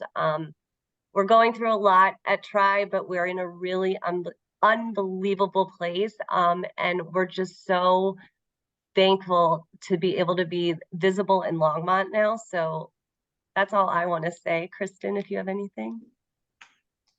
No, not in 1 minute left. I wanted to just say thank you. I hope you have a good rest of the night. I know y'all are moving on. All right, thank you all. Have a great night. Thank you for being here. Thank you for all the work that you do. Bye. Thank you. And we have a special guest in Caitlin, because she was assigned to Safe Shelter, but Safe Shelter couldn't do it. So she will just be here for the Safe Shelter interview. And we have Jackie in the waiting room. So hopefully, fingers crossed, we don't have any technical issues this time around. Okay, I see Jackie. Come on, it can work.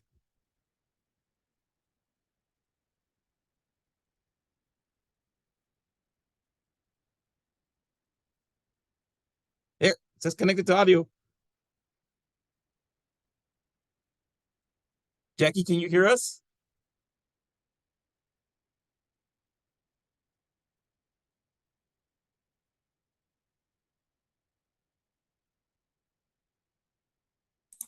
Can you hear me? Yes. All right. Yeah. Here we go. Oh, here's Here we Victor. go. Yay. Yes, it worked. I'm Has this so been a sorry. good? No, it's okay. Has this been a good and successful night with It everybody? has been a very nice night, hearing a lot of wonderful things that are happening in the community. Okay. I don't know if what we're going to tell you is wonderful, but we'll talk. All Our right, business. Jackie. Okay. Do you want us to just go? Well, I'm just gonna go a little quick of housekeeping, and we'll start with the Q&A in a second here. So really Okay. quickly, as you know, this is being recorded. It's a public hearing, and so it'll be available on our YouTube site, the City of Longmont YouTube site. I'm going to introduce the board members real quick and give you a chance to introduce yourself, and then we'll get right into the interview. So I'm gonna start on my top right, and that's Deanna. Hello, I'm Deanna Blair. This is my 4th year on the board, and it's nice to see you here tonight. Nice. Thank you. Caitlin. Hi, I'm Caitlin Abbott. This is my 4th year on the board, and great to see you. Good to see you. Hey there, Martha Wilson. It's my first year on the board. I'm sorry for the noise. My son is a senior, and they're doing senior night in the middle of this, so I am listening. Okay, thanks. Crystal. Hi, good evening, Jackie. My name is Crystal Prieto. This is my first term on the board. It's a pleasure seeing you again. Yes, it's good to see you. I'm going to turn this so you all can see Faye as well. Look, there we go. Okay. There you go. And then finally, Graham. I'm Graham Steers, second term on the board. Thank you for your work. Thank you. Awesome. And so you know me, of course, and you know Brenda is who makes all this magic work. So that's who we are. So why don't you introduce yourself and Faye really quickly, and then we'll start with the interview. Okay, my name is Jackie List. I'm Executive Director with Safe Shelter of St. Vrain Valley. This time around, it's been 14 years, and I worked in the 90s for the organization, not in this position, but I worked in the 90s in the organization for 11 years. So about 25, 26 years with Safe Shelter. And I'll let Faye introduce herself. Hi, I'm Faye Lamb. I'm the grants manager here at Safe Shelter. Prior to this, I spent about 7 years as a grant specialist at Mental Health Partners for a few years, also helped run the Soft Voices program. And then I was the development director at KGNU Radio for a while. Awesome. All right. Well, thank you for being here tonight. I'm going to go ahead and start the timer for 10 minutes and see who has the first question. Graham. I noticed in the grant you said 430 people you had to turn away for lack of capacity. What happened to those folks? Where did they have to go? Well, what we do is contact the shelters around us, all the up and down the Front Range, and see if there is any space.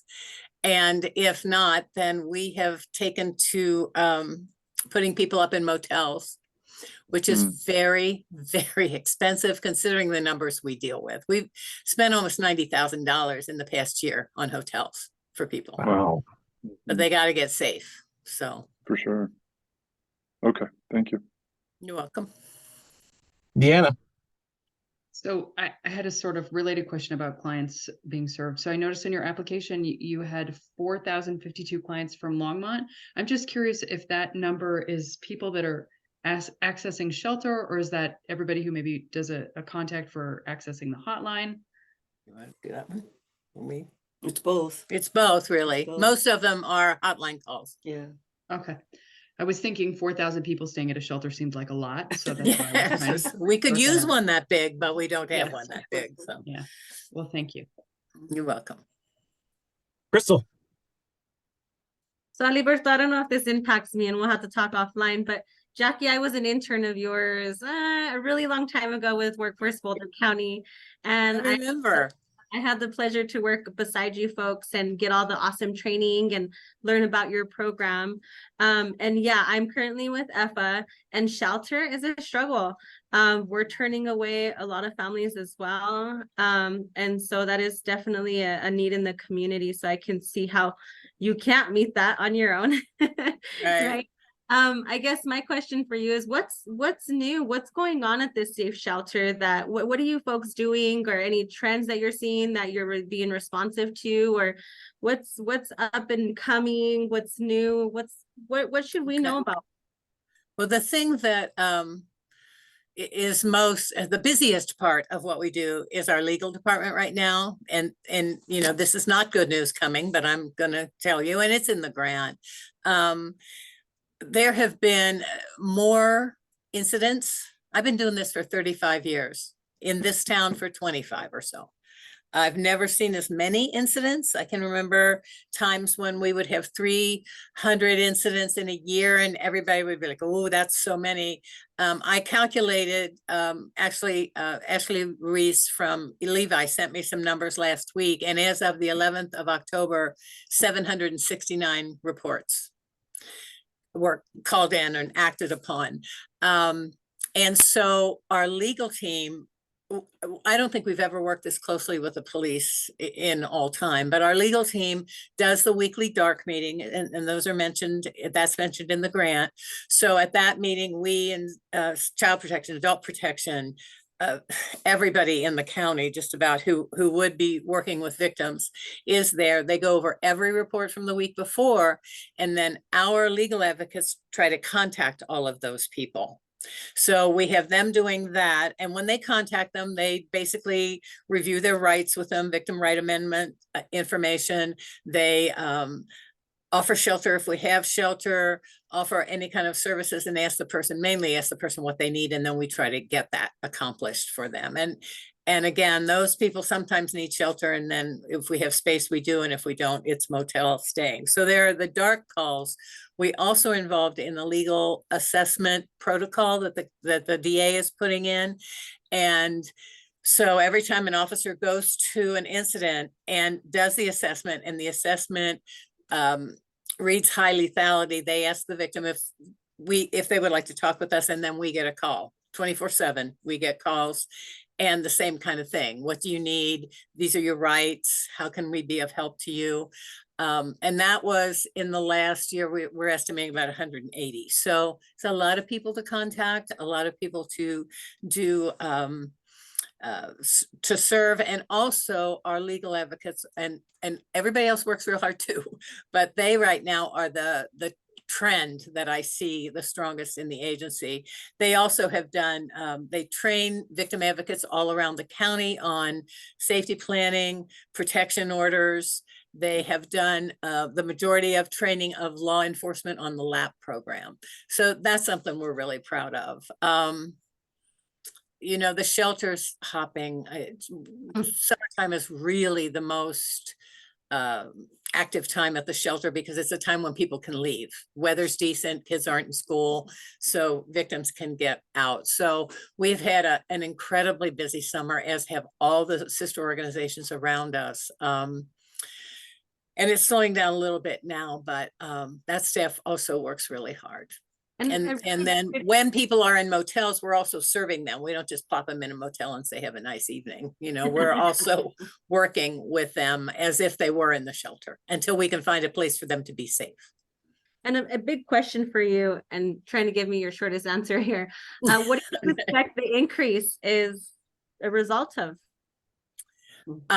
Well, that's complicated. I think our cops are really well trained and do a really good job. The strangulation that we're seeing, I think, is a result of them being better trained. I think it's always been a tool used, and now they recognize it a lot.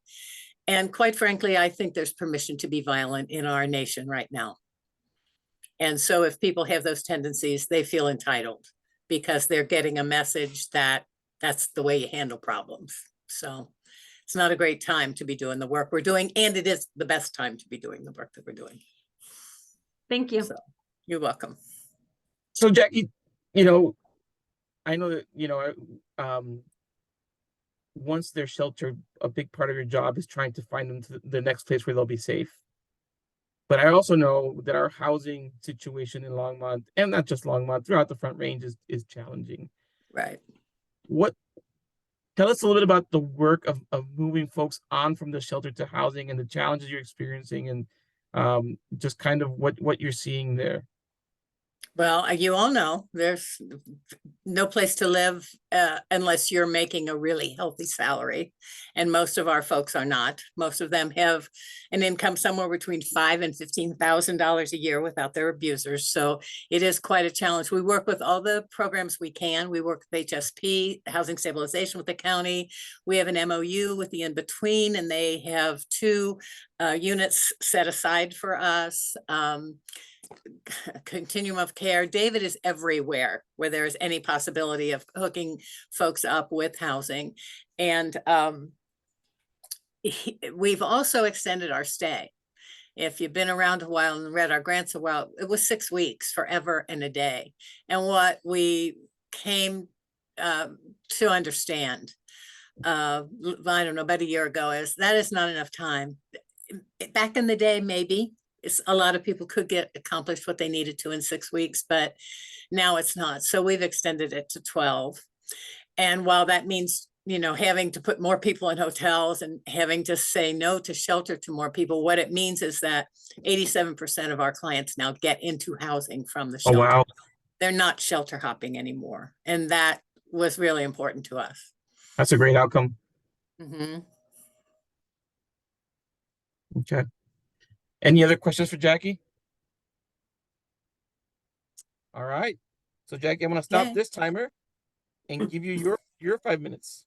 Okay. Well, I've kind of said my 5 minutes for talking about the increase in incidents and the increase in violence. And I think one of the things that I would like people to hear, though it's not good news, is that we are seeing more and more teens involved, more and more reports coming across the dark table that involve teens as young as 13, victims as young as 13 and 14.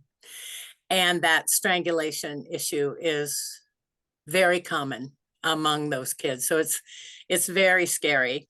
And what we're doing with that is getting out there more with our teen education prevention. We're in all the schools, we're in all the freshman health classes. We're working now on getting into junior and senior classes, because it's good to introduce the whole concept of healthy relationships to the 9th graders, but they're not really dating yet. They're not really as involved as some of the older kids, although I did just say 13 and 14. So they're getting there. So we have ramped that up, and you can read in the grant about the coaching boys into men and the athletes as leaders, where we're trying to work with coaches.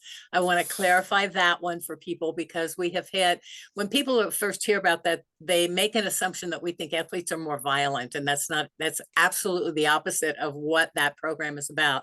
Those two programs we train coaches, 12-week program, 15 minutes a week, not heavy lifting, but they get training on how to talk with their athletes in the locker room. As I said, 15 minutes once a week, 12 weeks, about things like consent and healthy relationships, and what is healthy and what is unhealthy. And the reason that we do that is athletes are very influential. They're the leaders of the schools. And if we can get them convinced that violence is not the answer to anything, they can help us create more nonviolent cultures in the schools. So that's a big piece of what we do in the way of prevention too. Awesome. Well, thank you so much, Jackie, for all that you all do. We really appreciate the work of Safe Shelter, and all the help that you provide our most vulnerable sometimes, right? So, yeah. And we thank you for the support that the city has always given us. It means a lot. All right. Have a great rest of your night. You too. Thank you. Bye, everybody. All right. And so, Caitlin, thank you for hopping on for 15 minutes. Appreciate you dropping in. And we are about to go into our break, and we have 11 minutes. And the last round is food and nutrition. And it's gonna go a little. I think we got 5 in a row, but yeah, that's it, and we're done.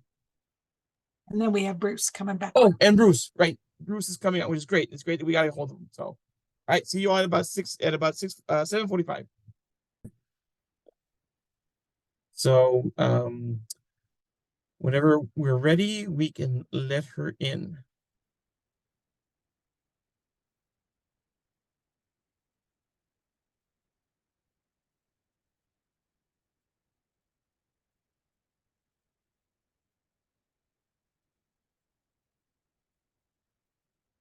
Thank you, Brenda. Alexandra, can you hear us?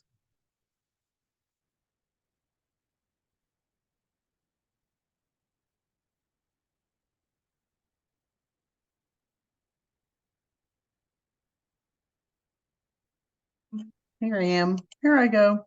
There we go. Do this. It's only been a while since we've been doing this Zoom thing. I'm pretty sure I've got the hang of it. Awesome. Well, thank you for joining us tonight. Appreciate you being here. I'm just gonna do a little bit of housekeeping really quickly, just to let you know, as you know, this is a public hearing and is being recorded, and will be on our City of Longmont YouTube page. I'm gonna introduce the board, and then give you a chance to introduce yourself. You're gonna have 10 minutes for Q&A, and another 5 minutes to share whatever you share. You don't have to use that. And if we get into a really great conversation, I may take a little bit of those 5 minutes if we can just have a really wonderful conversation. So let me introduce the board. From my bottom right, we'll start with Crystal. Good evening. My name is Crystal Prieto. I'm a first-term board member. It's a pleasure to meet you. Thank you. Then Graham. I'm Graham Steers, second term on the board. Thank you for all your work. And then Deanna. Hello, I'm Deanna Blair. This is my 4th year on the board. It's nice to see you here tonight. Thank you. All right, Alexander, why don't you introduce yourself and then we can get started. Sure. My name's Alexandra Lynch, and I'm the grants administrator for Community Food Share. Awesome. All right. I'm going to start the timer, and board, you can go first. Go ahead, Graham. What is the admin fee that you charge annually to other nonprofits?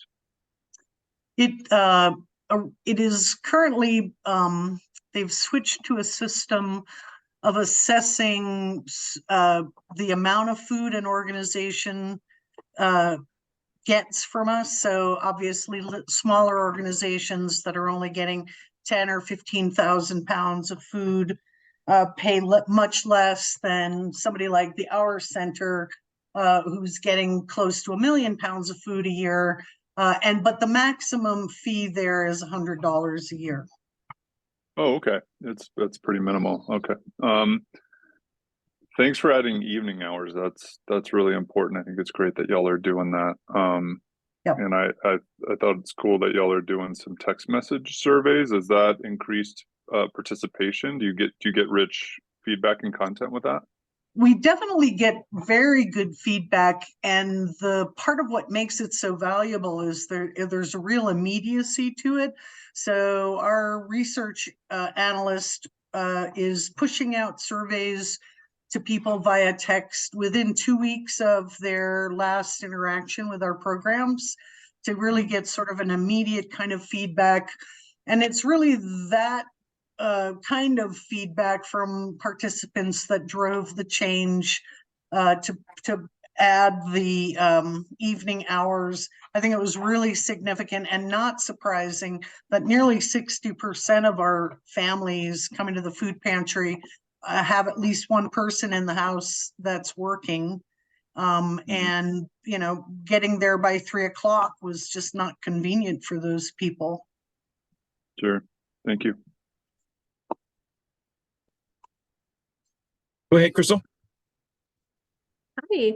So I'm a resource navigator with EFA, and so I hear all the stats of EFA's food bank, and you folks do so much work on such a larger scale. So first and foremost, I just want to thank you for the wonderful work that you do. I speak with families every day and I do budgets with them. And one area that I see is lacking is their food and their food intake and it not being good food. And so I guess my question for you is, are you seeing an increase of families coming to your program, and what are those percentages looking like? And what is your plan to continue to meet that need in the community? So we definitely, since the SNAP benefits that were expanded during COVID, when that expansion was canceled or was allowed to expire in March, we saw an immediate jump in the number of people coming to the food pantry and the number of older adults enrolling in Elder Share. We've seen about a 40% across the board increase in enrollments in 2023. And a lot of that is being driven as well just by the increased cost of food, the increased cost for rent and other basic needs. And even, again, working families and older adults on fixed incomes, they're just not keeping up. And, you know, at this point, the Feeding Families program is saving people about $275 a week in groceries. And I think that makes a huge difference in people's ability to pay their rent or stay stable in other ways. Thank you. And thank you for all the work that you folks do down there. Thank you.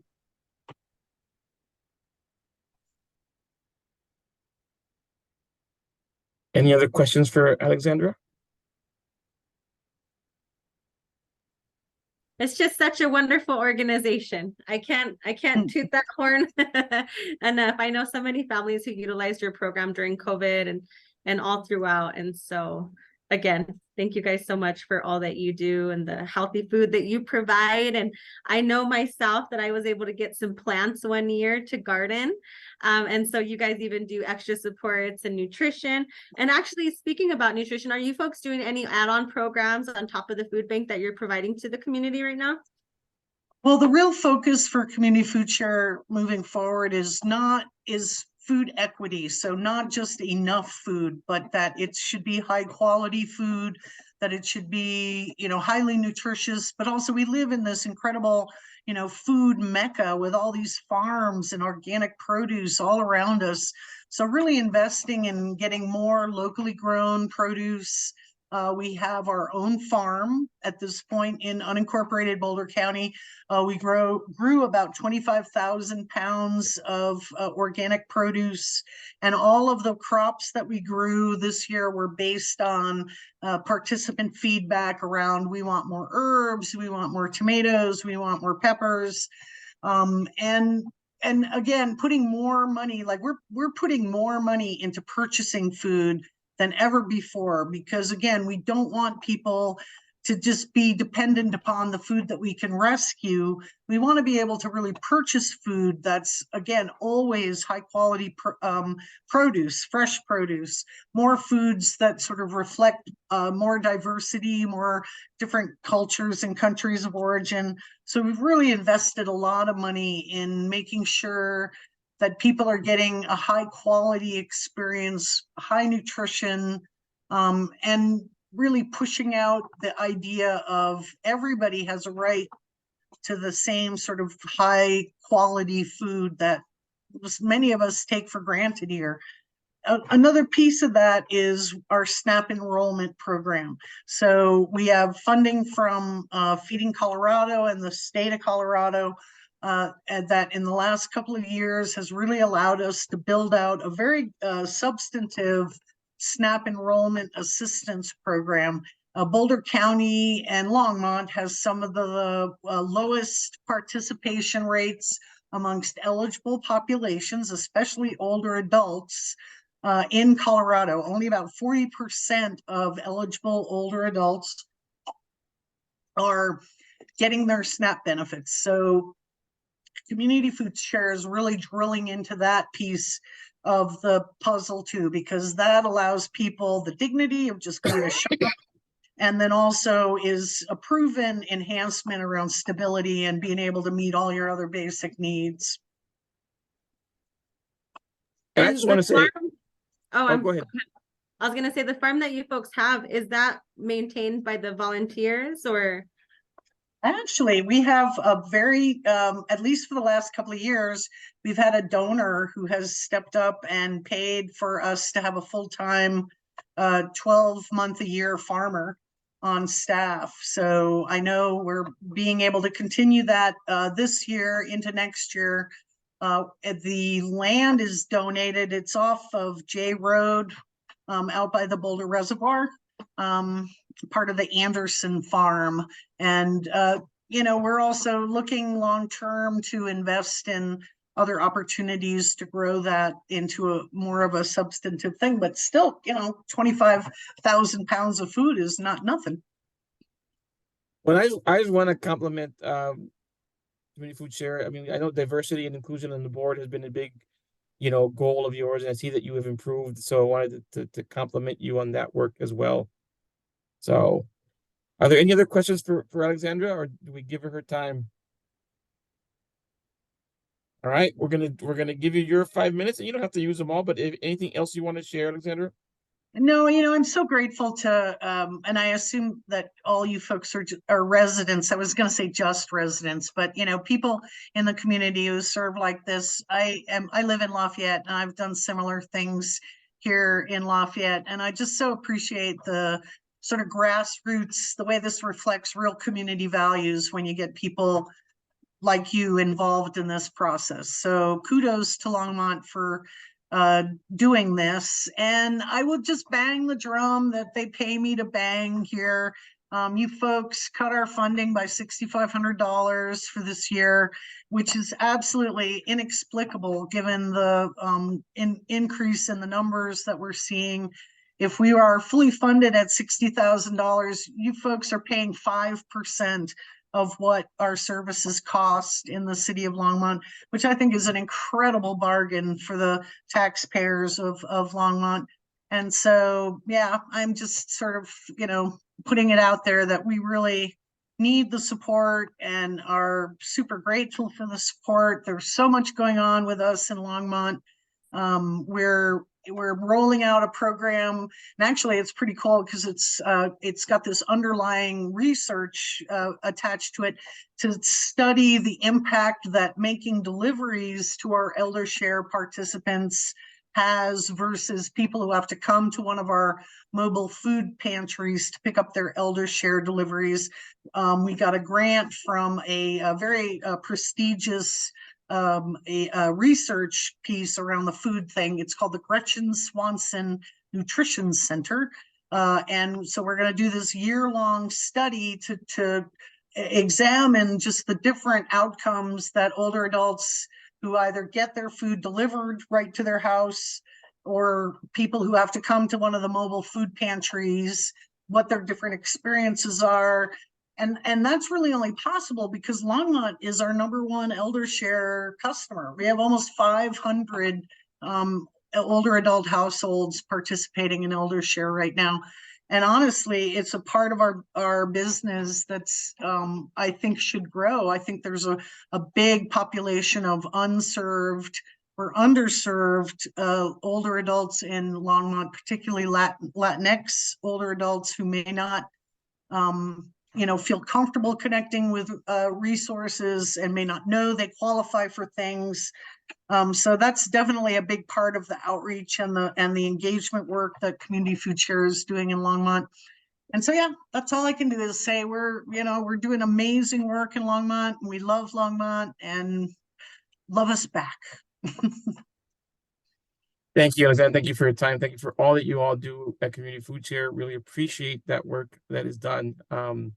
So have a great rest of your night. Appreciate your time tonight. And you too, Eliberto. Thank you very much for the great process. And is that Brenda in the bottom window? Brenda, I email you all the time. Now I get to see who you are. Okay. Yes. My night Nice is to meet you, complete. Alexander. Nice to meet you too. Have a great night, everybody. thank you.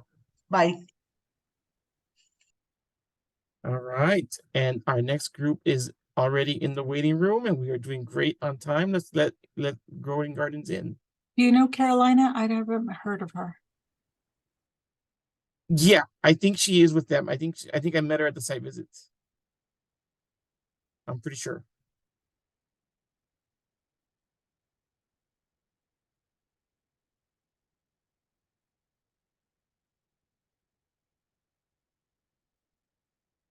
All right. Well, good evening. Thank you for being here, Carolina and Vanessa. Appreciate your time. We are going to go ahead do a little bit of housekeeping first, and then we'll get started. So, as you know, this is a public hearing and is being recorded and will be on our City of Longmont YouTube page probably Monday. I'm going to go ahead and introduce the board quickly and give you a chance to introduce yourselves.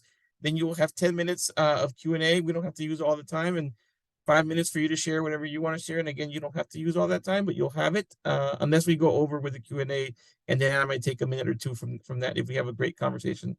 So let me start with my top left this time. Deanna, can you go first? Hello, I'm Deanna Blair. This is my 4th year on the board, and it's nice to see you here tonight. Graham? I'm Graham Steers, 2nd term on the board, and it's a pleasure to speak with y'all. Crystal?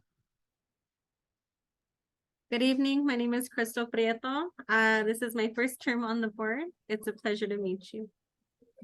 And of course, you know me and Brenda Palacio is our executive admin. She's the magic person that gets all of these meetings together. Why don't we go ahead and let you introduce yourself quickly, and then we'll jump with the timer.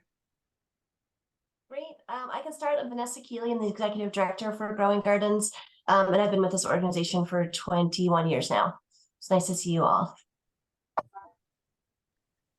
Hi, everyone. I'm Carolina Neri. I am the Community Outreach and Inclusion Coordinator at Growing Gardens. This is my 1st year, and I was part of the board, and I started as a volunteer 3 years ago. Awesome. All right. So I'm going to go ahead and start the timer, and we can start questions from the board.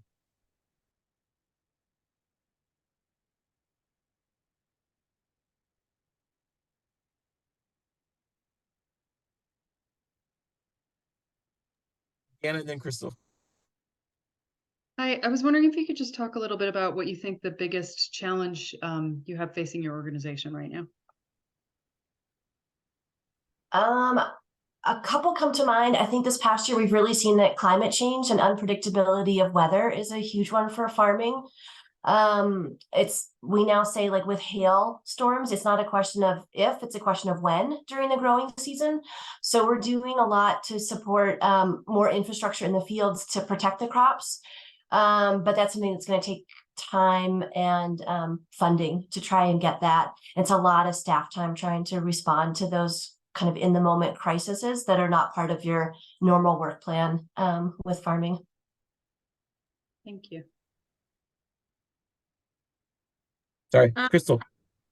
So I just want to say, when I learned about your organization, which I've heard about you, but I didn't know a whole lot about your organization until I read your application.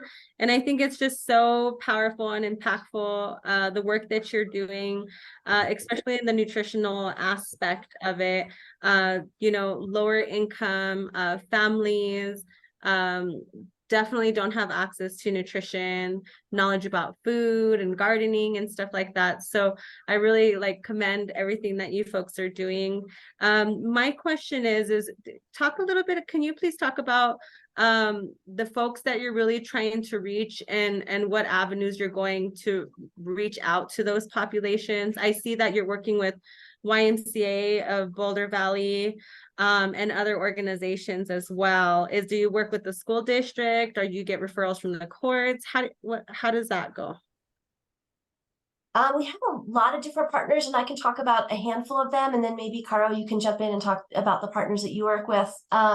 We have a really long-standing relationship with the Timberline Elementary School. It's pre-K through 8, and we've been growing next to their school for 6 years now. So we've really gotten to know those kids because they come to our farm twice a year. They come in the spring and then in the fall with their classes. So our sort of curriculum builds with them, you know, as they start in pre-K and they learn about nutrition and farming and the ecology of all that as they go through school. We're really excited for our new farm at 15th and Pratt, because that will open up access to another elementary school, which is also fairly low income, that Mountain View Elementary School, and that's within walking distance of that farm. So that's a big way that we do a lot of the sort of education and connecting kids with their food. When they come out to the farm after they've learned about farming and get excited about it, we send them home with produce and recipes so that then they can take that home and try that with their families as well. So we work with different schools to come out for field trips too, but I think those would be the main ones that we have a really deep relationship with, and that's mostly with the schools themselves, not the school district. We also work with the R Center, and we have for a really long time. That's where a majority of the food goes that we grow in our Longmont 2 farms. And then Caro has started working more directly with some different community groups. And Caro, if you want to talk about those relationships and kind of how we build those, that would be great. Sure. Well, one of the big group that we are working with since 2 years ago is Brújula Comunitaria. There's a group of moms. They're mostly women, and they are BIPOC, Spanish speakers, predominant. So we start going as a part of the work trade program, that you go to the farm, spend a couple hours there, and you get veggies, free veggies. And the good thing with this group is they are providers of the community. They have a connection with almost, I think, 200 families in the community. So they share everything, resources, food, everything. So now we are going every week, every 2 weeks to the farm. We spend time just growing veggies. We do everything. We love just to spend time there. And we also, even every time that we go, we cook. We try to use the things that we have at the farm, and we just get something to prepare the food there. And we just love to spend the time and share this knowledge, this space, and the learning with the community around the farm. Yeah. And with the struggles of housing too, I can imagine not a lot of these families have access to land that they can plant and grow a garden. So this must be also very impactful to those low-income families who are probably mostly in apartments or, kind of really crowded housing as it is. So That's pretty cool. Thank you.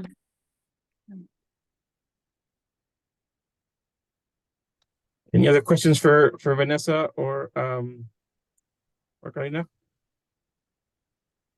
Oh, go ahead, Graham.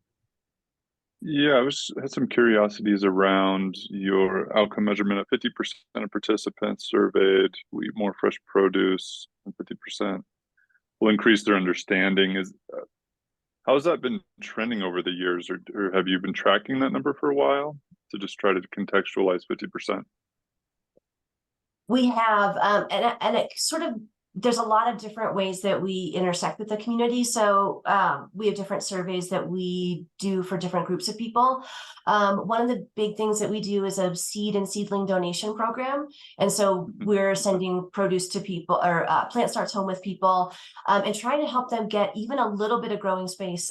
Crystal, as you mentioned, sometimes people don't have a lot of space, but even helping people see that if we can get like a couple containers and soil for them, that they can be growing stuff on kind of a porch or really whatever they've got. So that program, we're starting to put more time and energy into that with Caro's position. And then we're expanding our staffing a bit more in Longmont this next year, hopefully, to provide more resources that would go out to those communities and work with people to make sure that they're having success at their home gardens. That's one of the things that we've really seen the need for in the past few years is giving people plant starts is exciting and they're always ready to go, but there needs to be a little support mid-season to make sure that it's successful and to answer questions and just kind of help people get going and stay with it for gardening. So that's one of the ways that we feel like we can be more successful with that number of getting people to eat more produce is making sure that they're having success growing it. We do see that the people that are coming to our farm and taking home produce, it's way more than 50% that say that they are eating more produce. But I think that number, we kind of add that in there because it's the people that are growing food that aren't always successful. So that's where we want to kind of provide some more support. Perfect. Thank you. And so we got about a little bit over 2 minutes left. I did have a question, Vanessa, about, and we've talked about this at your site visit too. I think you're working on it, but when I look at your strategic planning or the goal that you shared, which is great, it's very programmatic, but I know you got a lot of challenges organizational wise as well. What are some of your organizational strategic goals that you have around potentially funding or board development? Talk a little bit about that. We do have a goal for board development. Our staff have been really carrying a lot of the weight for the organization for a while, which I think has been good with COVID and all of that stuff. Just we're all kind of scrambling. And now I think the board really has a goal of doing a bit more of surveying themselves and seeing like what they could be doing more, like looking really more internally and seeing, you know, the staff does a good job, the organization's functioning well, but what else could the board be bringing to the organization to kind of help it take another step up? So that's something that's a strategic goal for the organization.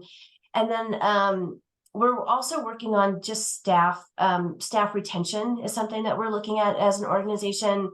I think often in nonprofits, there's a lot of passion, there's not a lot of pay, and people can kind of burn themselves out. So we're really looking at how to make our positions in our organizations sustainable for people so that they're able to afford to live in Boulder County and that they're able to support their enthusiasm for a long amount of time in a nonprofit with work-life balance and things like that. All right. We're about at time, so we'll give you your 5 minutes. Again, you don't have to use them, but if you want to share anything, this is the time to do it. It's new for us to have this second farm that we're starting in Longmont, which is at 15th and Pratt Street, in partnership with the Bethlehem Lutheran Church. We've been having our partnership farm with the YMCA at 9th and Lashley this is our 7th year, and that's been growing really well.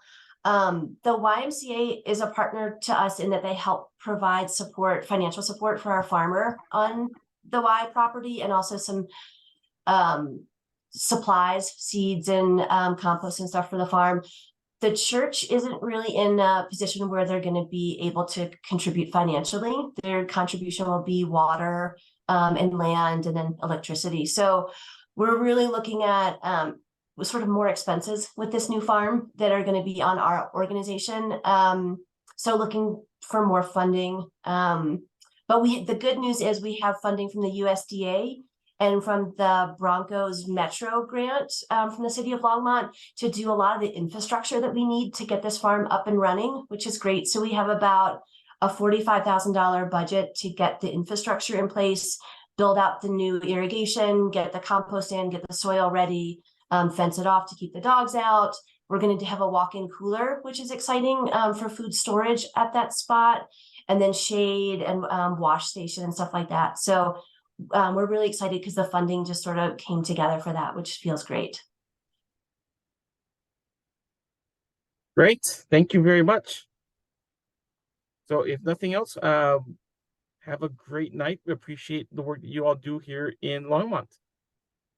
Great. It was great to see all you. Thanks so much. Thank you.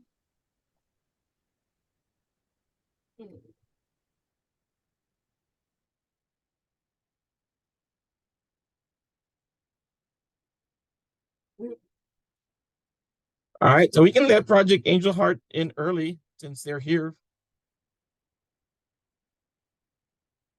Nothing wrong getting ahead of the clock.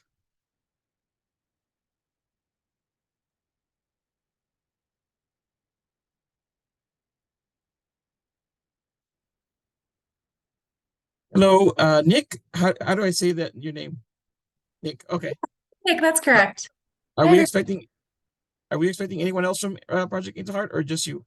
It'll just be me today. Okay, great. Thank you. So welcome. Thank you for joining our food and nutrition human services funding interviews. Just a quick question. Do some quick housekeeping. So this is a public hearing and is being recorded and will be in the City of Longmont's YouTube page. I'm going to introduce the board and then give you a chance to introduce yourself. And then we're going to go into a 10-minute round of Q&A. And then we'll give you 5 minutes to share whatever you need to share, you want to share. If our discussion goes a little bit longer than the 10 minutes, then I will reduce the 5 minutes by however longer we go. So let me quickly introduce the board. I'll start with my bottom right, Crystal.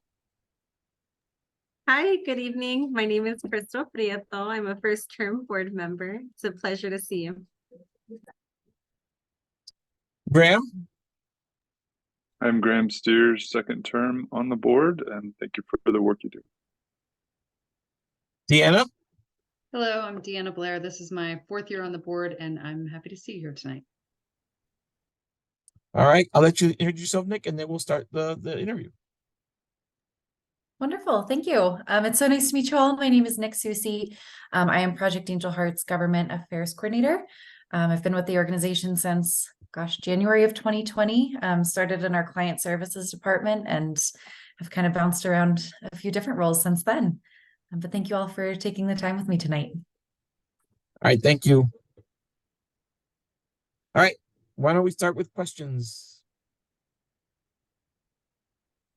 Go ahead, Deanna.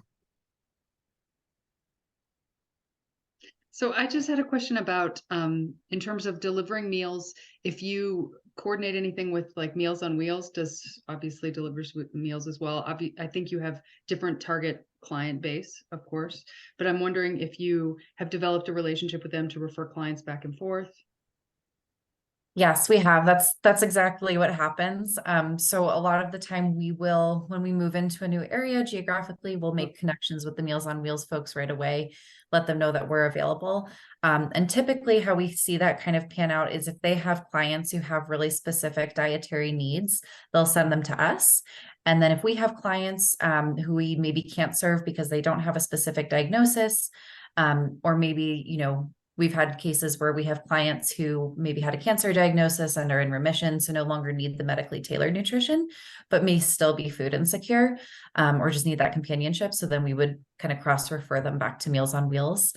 It happens all the time. So our team is well trained in all the Meals on Wheels in the area.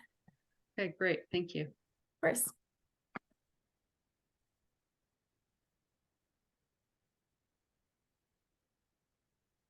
Other questions? Can you talk a little bit about the clientele or the types of folks that you serve? Is it older folks, folks with disabilities, or folks who are put on specific dietary plans?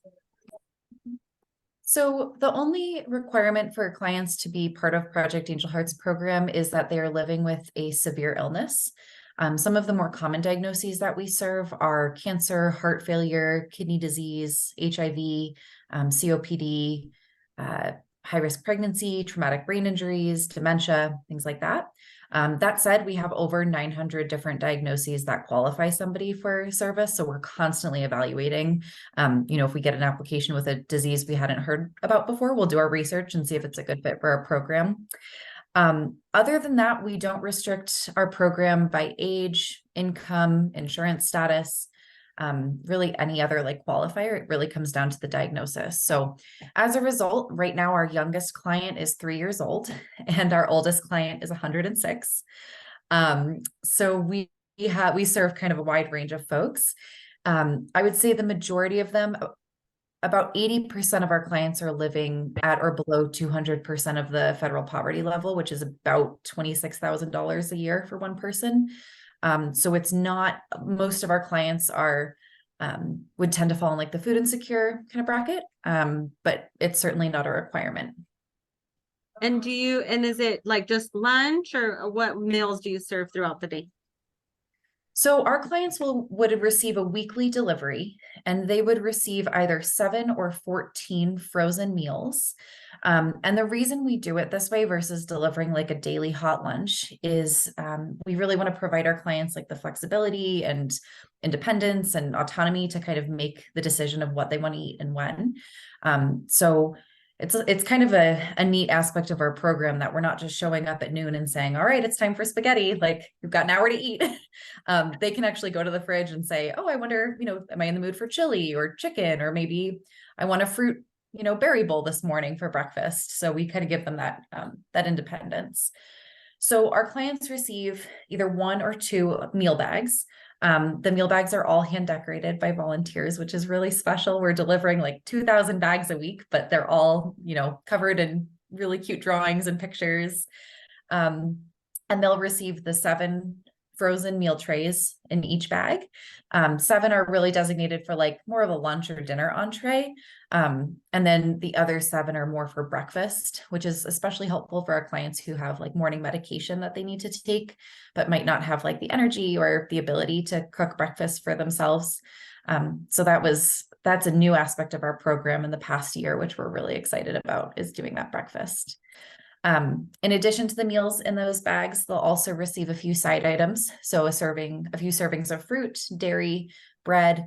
And then we believe it's very important to nourish the soul in addition to the body. So we send a little dessert each week as well, just a little chocolate chip cookie. Got to bring some joy in there too. Absolutely. And do you folks serve people who have diabetes? So diabetes right now is not an independently qualifying diagnosis, and that is simply because there is such a great prevalence of diabetes that we are not able to meet the demand in the state if we were to open eligibility up. That said, it's a really common comorbidity. So many of our clients are living with diabetes in addition to their qualifying diagnosis. So all of our meals are designated as heart healthy, diabetes friendly. They're all really low in sodium. So on average, our meals have about 300 to 400 milligrams of sodium. We try to find other ways to flavor the meals to make them delicious. Really low in saturated fat. We use lean proteins, healthy fats like olive oils in our meals to make sure that, you're still getting a good healthy balance, but they're all appropriate for a diabetic diet. Well, it's pretty powerful what you folks are doing. I can imagine how hard it could be for someone who's used to eating a certain way for pretty much probably their whole life a lot of the times, and then they get diagnosed and they're forced to change their diet, and especially folks who live alone, who don't have a significant other, someone watching out for them to help them. So thank you so much for the work you folks do. I can imagine how hard it would be to really specifically be able to meal prep for all these folks, but it truly is making a difference in the community. So thank you. Thank you. I appreciate that a lot. Yeah, we're super passionate about what we do. So it's honestly like I selfishly just love working at Project Angel Heart because there's such a great vibe of people and everyone really believes in the mission. And personally, I've just loved to see like we've grown so much over the past, especially just the past few years, like geographically, we've expanded. We're delivering over almost 1,700 square miles along the Front Range. But even with doing all of that, we're still maintaining that like really personal touch with our clients. Every one of the meals we send out, it can be differentiated in over 200 different ways. So we're really kind of getting into the nitty gritty to make sure that, yeah, food is love. Food is so personal. So when people are not able to prepare food that feels comfortable to them, it's a hard thing to go through. We're also very lucky to have a really awesome team of chefs who they work with our registered dietitian to make sure the meals are healthy, but they care so much about making the food taste good. And they're always looking at menu items and recipes from like a bunch of different cultures and backgrounds. One client explained it to me. She's like, I feel like I'm traveling the world when I eat your food. Like every day, it's just, I'm in a different place. And so I really loved hearing that too. That's special. And do you charge the folks like any type of fee to help support the services that they receive? No, so all of our meals are provided to them completely free of charge. Many of our clients ask if they can donate, and of course, if they want to, we will allow it, happily accept it. But we do not like solicit them for anything. A lot of our clients find a lot of joy in giving back through volunteering. So if they have a diagnosis that, they start feeling better from, they might start coming into our office and work at our front desk, or they might help us deliver meals. A lot of folks who are homebound will help us decorate meal bags because they get so much joy when they get the meal bags themselves that they want to decorate for others too. So we find that people do want to give back, but we certainly do not charge or expect it or anything like that. Thank you. Chris. So I have a question. I mean, how long have you been serving in Longmont? I mean, I know you've been around since the 70s, I think 72 is what I read, or 1991 we were founded. 91, sorry. Yeah. But we actually just expanded to Longmont very recently. It was May of this year that we moved up to Longmont. So we had expanded to Boulder County, primarily like Boulder, Niwot, Hygiene, Louisville, all those areas. In July of 2021, we expanded there. And then just this past May, we expanded further north to Longmont and then Brighton. And we have plans to make it all the way up to Fort Collins by 2025. So we're still pretty new to the area, but we spent a lot of time before expanding, connecting with a lot of community partners out there. So we have a whole outreach team that went and met with medical providers to let them know we were coming. We had to find like a satellite location so that we could, park our van and distribute meals from there. So it's been a long time coming, and we're happy to be in Longmont. We had a lot of requests for our service up there, so we were very glad to make it finally happen this year. All right. And our time is up, but I will give you your 5 minutes. So you don't have to use them, but you have 5 minutes to share whatever you want to share. Okay. Thank you. Well, I appreciated all the questions. I think a few things that we didn't necessarily talk about are some of my favorite aspects of the program. Of course, our focus is delivering medically tailored meals directly to folks' doors. But we also do incorporate a lot of nutrition education and counseling in that as well. So we have a team of registered dietitians who reach out to every single one of our clients, just to make sure that if they have any questions about the meals they're getting or any questions about nutrition in general, that those get answered. And our lead dietitian, our nutrition services manager, is bilingual. She speaks Spanish and English. And so she's able to connect with a lot of our clients who are primarily Spanish speaking. And I just love listening to her conversations because she really meets our clients where they're at. A lot of the time they'll call, they have, 3 or 4 different chronic conditions that they're managing. Every doctor is giving them different dietary advice, like don't eat this, don't eat that, you can't eat this anymore. And by the time they get to her, they're just so frustrated, like, what can I eat? And also this is taking away so much of the things that I love. And she'll kind of meet them where they're at and say, no, you don't have to stop eating tortillas, for example. We can just find a way that you can incorporate, you know, tortillas into your diet in a more healthy way. Or maybe you can try making them yourself and find a ingredient that works a little bit better for you. I mean, it's just really incredible because we want our clients, of course, to enjoy the meals, but also kind of have some of that education as well, so that when they're making decisions like at the grocery store and whatnot, that they have a little bit more to work with and they feel kind of empowered to do that. They also do monthly community conversations where they talk about, you know, how to grocery shop on a budget, what to look for, how to read nutrition labels, you know, what vegetables to eat and what vegetables to avoid for different chronic conditions. And it's a good opportunity too for our clients to connect with each other. A lot of folks, like I mentioned earlier, are homebound, are dealing with a lot of social isolation. So we try to combat that however we can, whether it's through these calls with the decorated meal bags. On their birthday, all of our clients get a little birthday cupcake and a handwritten and signed card by our staff and volunteers. It's a lot of cards. we delivered over 1,800 people a week, almost 2,000 people a week. So, but it's just those little touches that I think we'll always hold on to and kind of keep things special for our clients too, and really help them feel connected to the community. One other thing worth mentioning is that we have a case management team, our client services department. Because the bond we create with our clients, it really builds a lot of trust. We're there week after week delivering their meals consistently. All through COVID, we never missed a delivery. So we really have kind of established like some really great trust with the community. Thank you.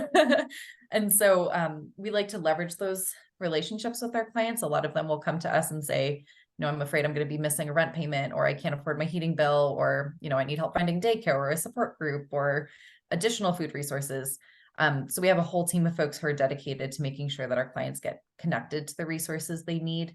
So we're always attending like community events and trying to just learn more about what's in the area. And I know our team has been so excited in Longmont because there's so many really awesome programs and services. They've really enjoyed learning about it. So that's another kind of aspect of our program that is only possible because of the relationships we built through the meal delivery. Yeah. Right. Well, thank you so much. Appreciate your time tonight, and have a great rest of your night. All right. Thank you all so much. I appreciate your time, and yeah, good night.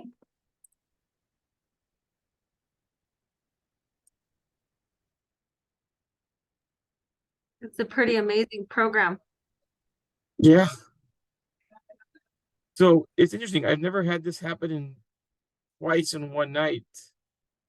But Rocky Mountain Legal Center isn't here either.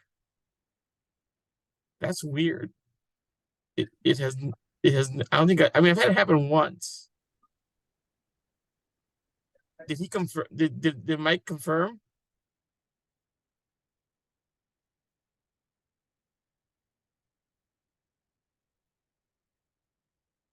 Hmm.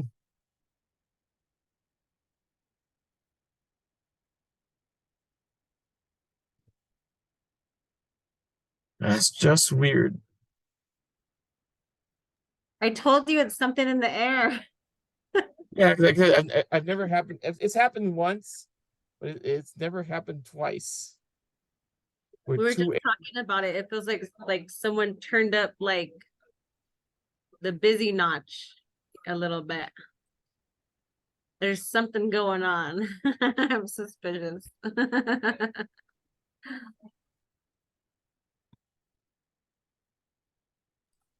Tell me again the representative for Rocky Mountain Legal, because I think I spoke with him directly.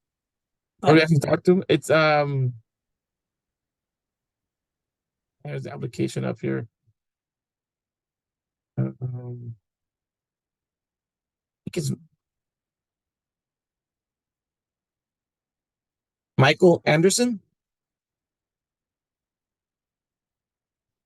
Yes. Yeah, he signed up under the whatchamacallit, the Sign Up Genius, and so he knew of his appointment. But I'm looking for an email on the appointment. Okay. There is a phone on the application, a 720 number. I wonder if that would work if you call it.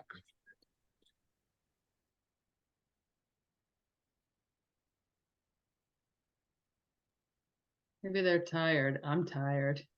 I know. Long day. I don't know how you guys did this 2 days in a row, Alberto. It's hard. Yeah. Yesterday was rough. Like, that's how I feel today. Like, I'm dragging here. I know.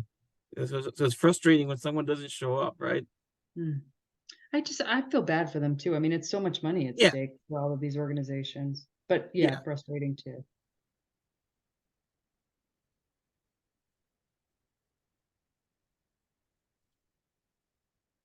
yesterday was just 2 board members. So we were like really put the pressure on to like ask a lot of questions. So it's like your brain's noodles and then you're trying to think of like additional questions. It was tough. It is nice to not to have to read so many applications, but on the flip side, you really have to be present for these. There's more pressure for sure. I think you guys were just breaking me in. Yeah, I'll give it all to the newbie.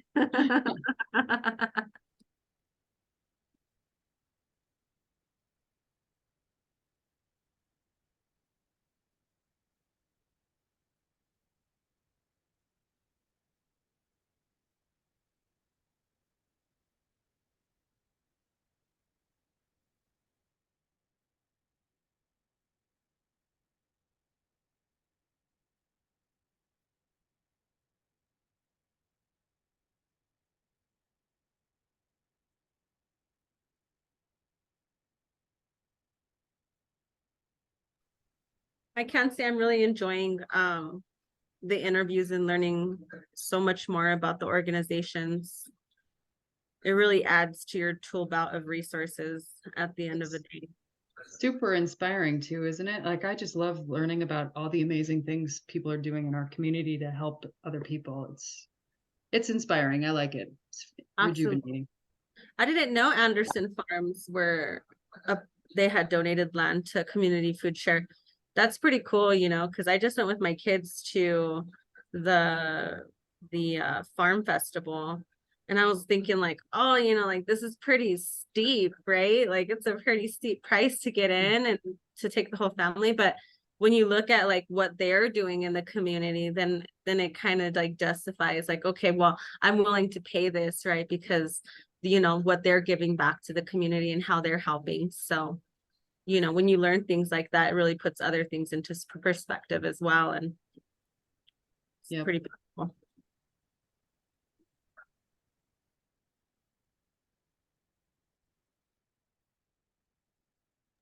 Now we just need to get Project Angel Heart to do like a woman program for us that want to lose weight. Meal prep for me, please. Right? I could use that.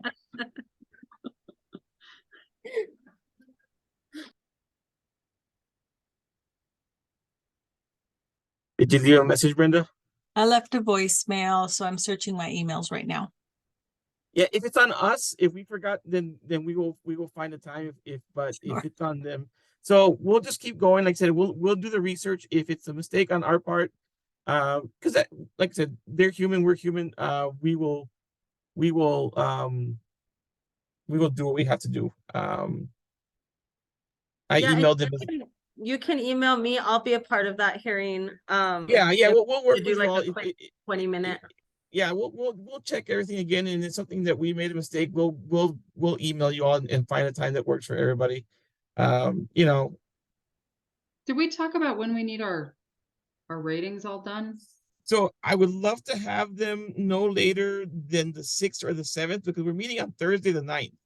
And so that's just a lot of work for me and Brenda to get them all,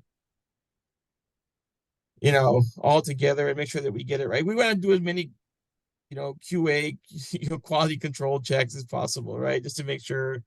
But you know, if you can't get them by then, it's as long as you get them before Thursday, and then we can, you know, we'll just work together to make sure that we get it right. And if we need to do another meeting, I mean, I hate to add more meetings to your schedule, but we'll figure it out. I will do my absolute best to get it to you by the 6th, so that if I get it to you by the 7th, I'm still okay. Yeah. Mhm. I'm not sure if Mackenzie from Boulder Farmer Market is here already. We could let her in. I'm not sure if she's expecting other folks. We could ask her to see if she's expecting other folks. And then hopefully we'll hear from Michael. Like I said, if it's on us, then we will find the time and we'll apologize to him and to you all for that. Hey, Mackenzie. Hi, everybody. It's nice to see you. See you too. Are you expecting anyone else? It's just me tonight. Okay, it's just you. Perfect. Then we can go ahead and I'll go over get started. I'll do some quick housekeeping, and then we will get started after that. So first, I just want to say that this is a public hearing, so it is being recorded and will be on our City of Longmont YouTube page. I'm going to go ahead and introduce the board and then give you a chance to introduce yourself. And then we will move forward with 10-minute Q&A. And then we'll give you 5 minutes for you to share whatever you share. If we do go over, we have a great conversation, then I might take a little bit off that time at the end. But we'll see how it goes. So let me introduce the board. I'm going to go from my top left down. So Deanna, can you go first? Hello, I'm Deanna Blair. This is my 4th year on the board, and it is nice to see you again. Graham. Hi, I'm Graham Steers, 2nd term on the board. Thanks for coming.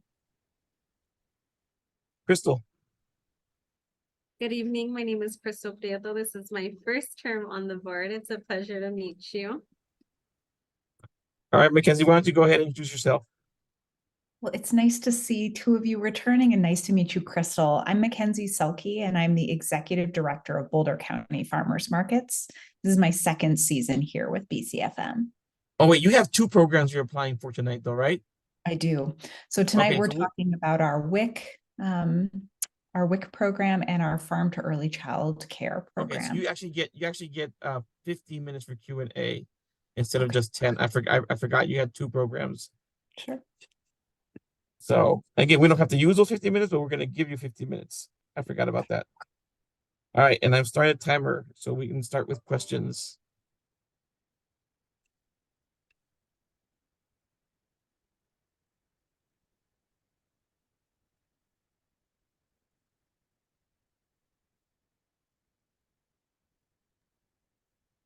I'm just going to ask it.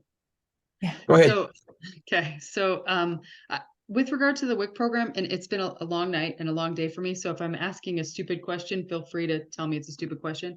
I'm just curious if there are clients that use SNAP benefits with that program as well, and if you've seen a change in use in the program after some of those SNAP benefits expired. Sure.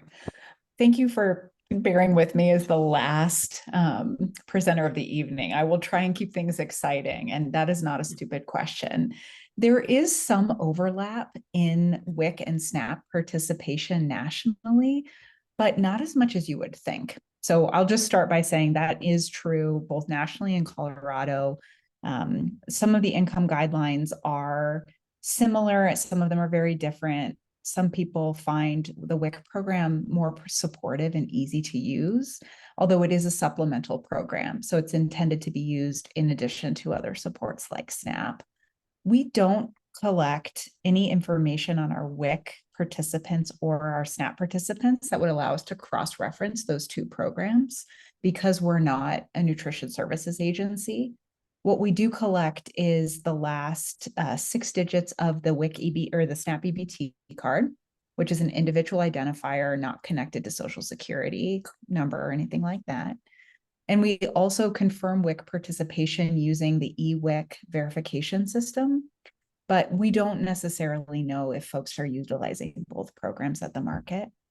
That said, we have seen consistent use in both WIC and SNAP programs post-pandemic in Longmont. So we've seen new WIC participants. It's a 2-year typically program participation. So as parents are having young children and raising those children to the first 2 years of their lives, that's when they're eligible to participate. So there is some level of people coming in and out of the program based on the age of their kids. But in terms of the numbers that we're seeing and how popular both our WIC CSA program, which is home delivery, and our WIC program at our markets, which is a nutrition voucher-based program, those numbers are quite high.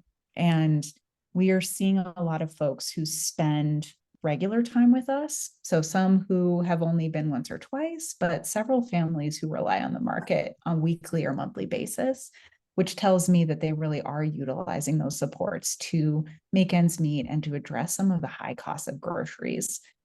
As you know, we've been seeing historic inflation and rise in grocery prices. So we do in our survey data see families really noting that and responding to the need for this support as not just supplemental, but really, what is making the grocery budget work. Thank you. Of course. Could you talk a little bit about the differences between the two programs that you're applying for, or just hit some highlights on each program? Sure. Yeah. So what I'll say is that these two programs, one is for Farm to Early Child Care Center. And that is the, early learning and daycare programs that are in Longmont. So we work with 12 childcare centers. They range in size, they range in location around the city, and they serve, different ages of children depending on the specific program. But Farm to Early Childhood Education is a national curriculum, and we work closely with Boulder County Public Health to put together not only the produce bags, which is what we provide for these child care centers, but also educational resources and cooking tips. And that program in particular is to incite wonder and appreciation for fresh fruits and vegetables in young kids. So that's helping child care centers access things that are locally grown and really fresh, and providing an opportunity to learn in those child care centers about good eating habits and just taste things. We will send this week pie pumpkins to all the child care centers so that they can roast them or make them into curry or do some pumpkin seeds. They'll also talk about the importance of vitamin A in diet and share recipes with all of the kids in those settings. So that's a child care center based program. It's 20 weeks. We deliver these seasonal produce bags to those centers, or they pick them up based on their own preference, and they prepare the food for their kids. For the WIC program that we've applied for, we have two elements of that. One is that market-based voucher program. So if you want to come and shop at the farmer's market and you're a WIC participant, you go to the info booth, you show your WIC credentials, and you get $20 to spend on WIC eligible products. So that's fresh produce, that is proteins like legumes or meat or tofu, and you can use those vouchers at our vendors who are selling those products. For families who are not able to make it to the farmer's market but are still WIC eligible, they have the option of enrolling in our CSA program. And that is a weekly bag. It's the same value. It's a $20 value, just like the WIC voucher program is. And it's delivered directly to their door. And that program was very much in response to the pandemic when people could not leave. But post-pandemic and even during the pandemic, what we heard from families with very young children is that it was very difficult to make it during farmers market hours. And in particular, we operate our Longmont Farmers Market on Saturdays. So if a family is working on a Saturday, they're not able to come to the farmers market at that time. So it just provides some additional flexibility and some support for parents with very young children who are doing a lot. And so, that's the same nutrition education and support that they would receive if they were coming to our on-street market as well. Awesome. That was very helpful. Thank you so much. Sure. Other questions for Mackenzie? Oh, sorry, I didn't see the hand up. Go ahead. I have a couple. I'm curious about both the CSAs you just referenced for the WIC participants that don't come to the market and the produce you send to the early childhood programs. Are you Boulder County Farmers Market? Are y'all purchasing that produce from participant farmers? We are. Is that how that Yep. works? So we're Okay. aggregating from, it ranges between like 12 to 30 farms throughout the season. And we're buying produce based on product availability from our farmers and based on that WIC nutrition guidelines. So for example, we work with a local bean farmer who makes, who grows pinto beans, and he provides the protein item for some of our WIC CSA shares. We work very closely with our Western Slope fruit farmers during the summer so that we can provide a fruit and a vegetable option in that CSA program. So from our perspective, it's a double win or a triple win to support programs like this, because not only are you putting good nutrition directly into the homes or hands of families who are shopping at the farmers market, it's also supporting local food businesses here who are growing food. I know I feel so good about it. It just feels very mission aligned. It also is the case that some of these farmers have taken the feedback from our WIC participants and offered new products based on these longstanding relationships.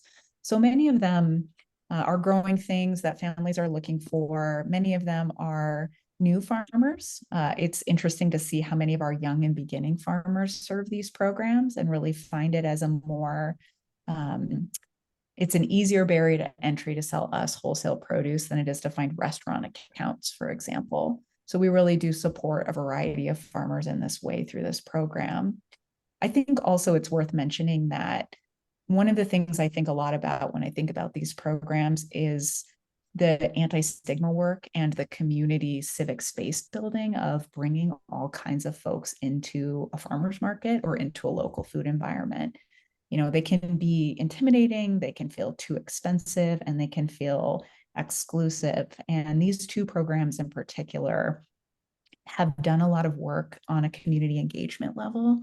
We've spent a lot of time with Eliberto and his team thinking about how to offer Spanish language resources, thinking about how to offer bicultural support at the farmers markets, thinking about how do we take feedback from our participants and really do a good job of making them diverse and multicultural. So the last thing I'll say on that is that for our WIC programs in particular, for all programs on street or online, the majority serve BIPOC residents. So only 41% of our participants identify as Caucasian.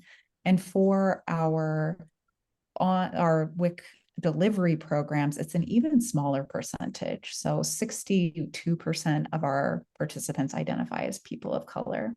It's just something that's worth mentioning and something that I'm very proud of because it does reach an audience that is historically disenfranchised and historically excluded from places like farmers markets. And we really work hard to connect them to farmers and to that local agriculture. I think it's also true that we eliminate some of the carbon emission and food miles that big produce coming from California generates. So there's a lot of good work that's happening on that farm food community member connection. Do the farmers get a tax break or incentive by selling produce to you since you're a nonprofit? They don't, although they are able to set their own wholesale price. And from their perspective, it's an additional outlet for their local food. So the way it works is that if they are a vendor at our farmers market, they'll often sell to the farmers market. They'll see what they have left over or that they have a bumper crop of, and then they'll sell to us as a stopgap for that product. So we act in some ways like a gleaner. It's also the case that through programs like this WIC CSA and our other food access aggregation work that we've done over the last 3 years, we've been able to extend our farm network to folks who don't want to sell direct to public at farmers markets. So there are farmers who are working in Boulder County who don't necessarily want to or are not able to hire staff to be part of a 34-week farmers market season, but they can sell to us as a nonprofit for cash for that product that then goes into our food access CSA programs. So the City of Longmont and the Human Services Fund funds part of what is a large braid of funding that ends up being, about $600,000 of incentives that go out toward local food, either via those CSA programs or those nutrition vouchers. So it has a very large impact on the farm community in particular. Cool. And thank you. And that actually brings up my question, because we've had Sure. conversations about this. Your ask right now is $142,000 from the city of Longmont. Sure. And then Boulder's like 330, and then you have some from Boulder County. I guess the question is, what other kinds of support do you have? Because it feels like it's the municipalities are being asked to cover the vast majority of this program. Sure. I appreciate that question. And I think every year we struggle with showing the Human Services Fund and Board the true magnitude of the demand in Longmont. It is the case that we've seen higher demand in East County and highest demand in Longmont in particular year over year. So if the city of Longmont was to cover the city of Longmont residents who are interested in these programs, it would be at that $144,000 mark. We certainly do a lot of fundraising and spend a lot of time braiding together funds so that the city of Longmont ends up, not necessarily bearing even half of the burden of covering Longmont residents' CSAs. And when you see things like the city of Boulder's contribution, some of that is in our staff time as well. And the fact that when each of the municipalities put money toward the operational side of the nonprofit, it is an all boats rise scenario for our food access programs, because we have a staff member who's able to answer questions and be at the farmers market, ensuring that our vendors are able to select these programs. So from my perspective, we do a lot of work with our city partners to raise funds for city residents, but we also submit to state grants and even national grants to supplement this work. As I've mentioned to you before, Alberto, we're also in the process of filing for our 501c3 status and hope to have that done by the end of the year, which will allow us to do some of the foundation work and the private philanthropy that, in my perspective, will allow us to do some of the CSA and other support beyond WIC. I'm thinking about SNAP customers and other just above income qualified, but still low income community members with those private philanthropic dollars. So the municipalities certainly spend a lot of time, energy, and funds making sure this happens, but we also do a lot of work to bring state dollars and national dollars and any other community grant money that we're eligible for these programs into Longmont. This year alone, we've raised, $100,000 from the state of Colorado, and then $130,000 from Boulder County. And the vast majority of those two buckets of money are actually going toward supporting Longmont residents or folks who are living just outside of Longmont. So our time is up. It's amazing how fast 15 minutes go, right? When you're having a good conversation. And so I will give you 5 minutes to just share what you want to share, and we'll be done for the evening. Oh, folks, well, you've heard me share a lot of what I wanted to share just in answering your questions. I think one of the things I want to commend the Human Services Fund and this board on is that at the national level, these programs are being underfunded and utilized at historic levels. And you're seeing the real success from a child poverty alleviation and good nutrition outcomes perspective of the WIC program and of some of these early childhood education programs. So I feel really proud that we have some local solutions and local funding sources that we can put into that gap that the federal level is not able to support. So I just want to say that that's really important to me. I also wanted you all to know that just from the beginning of this year today, we've put about $100,000, a little bit more, into WIC nutrition incentives for Longmont residents in particular. And what that means is that we've served almost 1,800 people, 900 of whom are children, and that is 458 unduplicated households through those two WIC programs in particular. So it's a lot of folks in the city of Longmont, in our community, who are coming to these programs and really seeing help.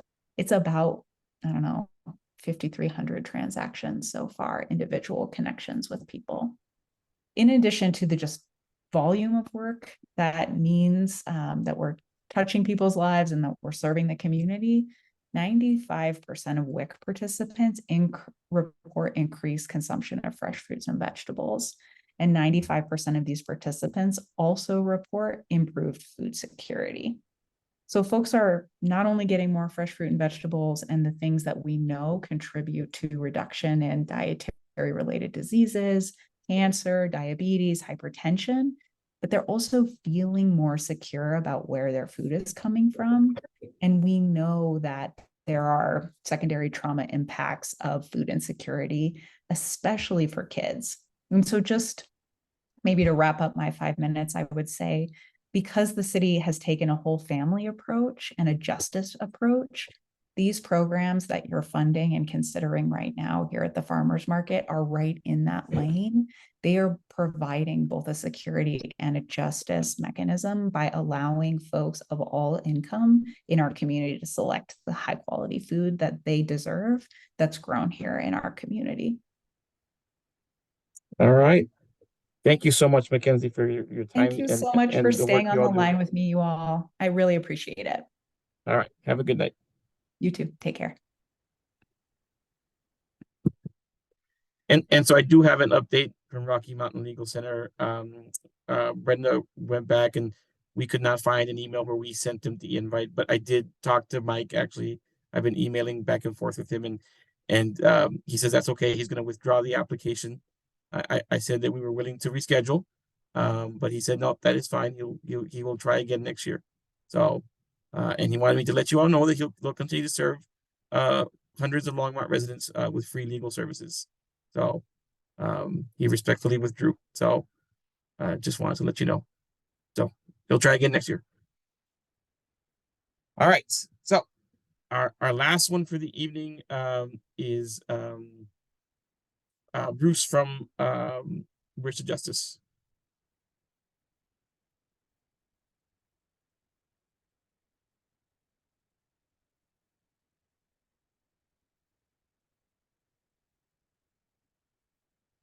Hey, Bruce, good to see you.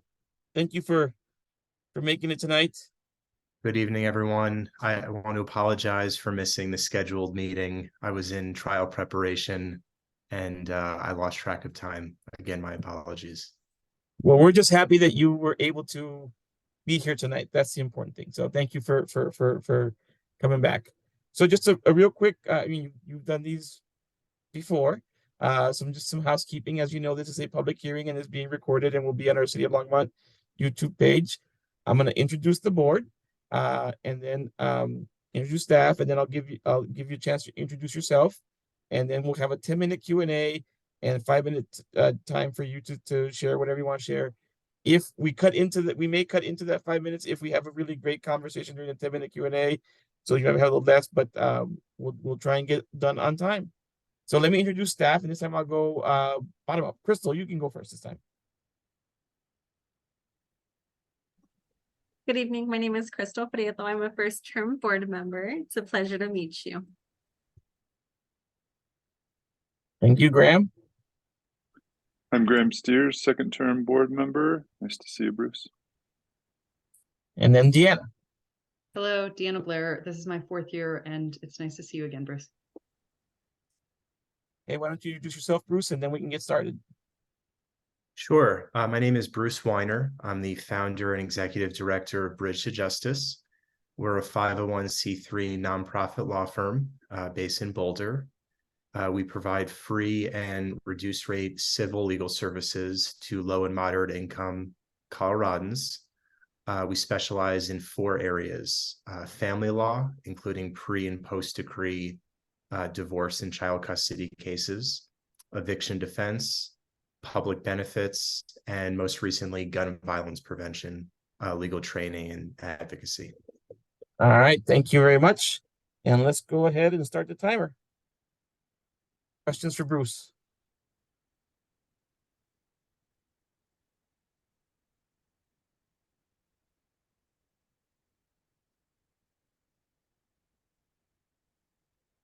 Go ahead, Deanna. Oh, sorry. Yeah, I couldn't hear you. I was trying to be polite.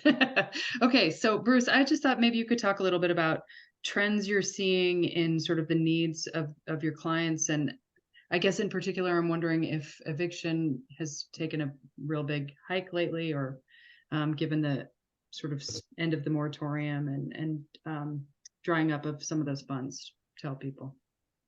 Sure, we have seen an uptick in eviction filings the last several months.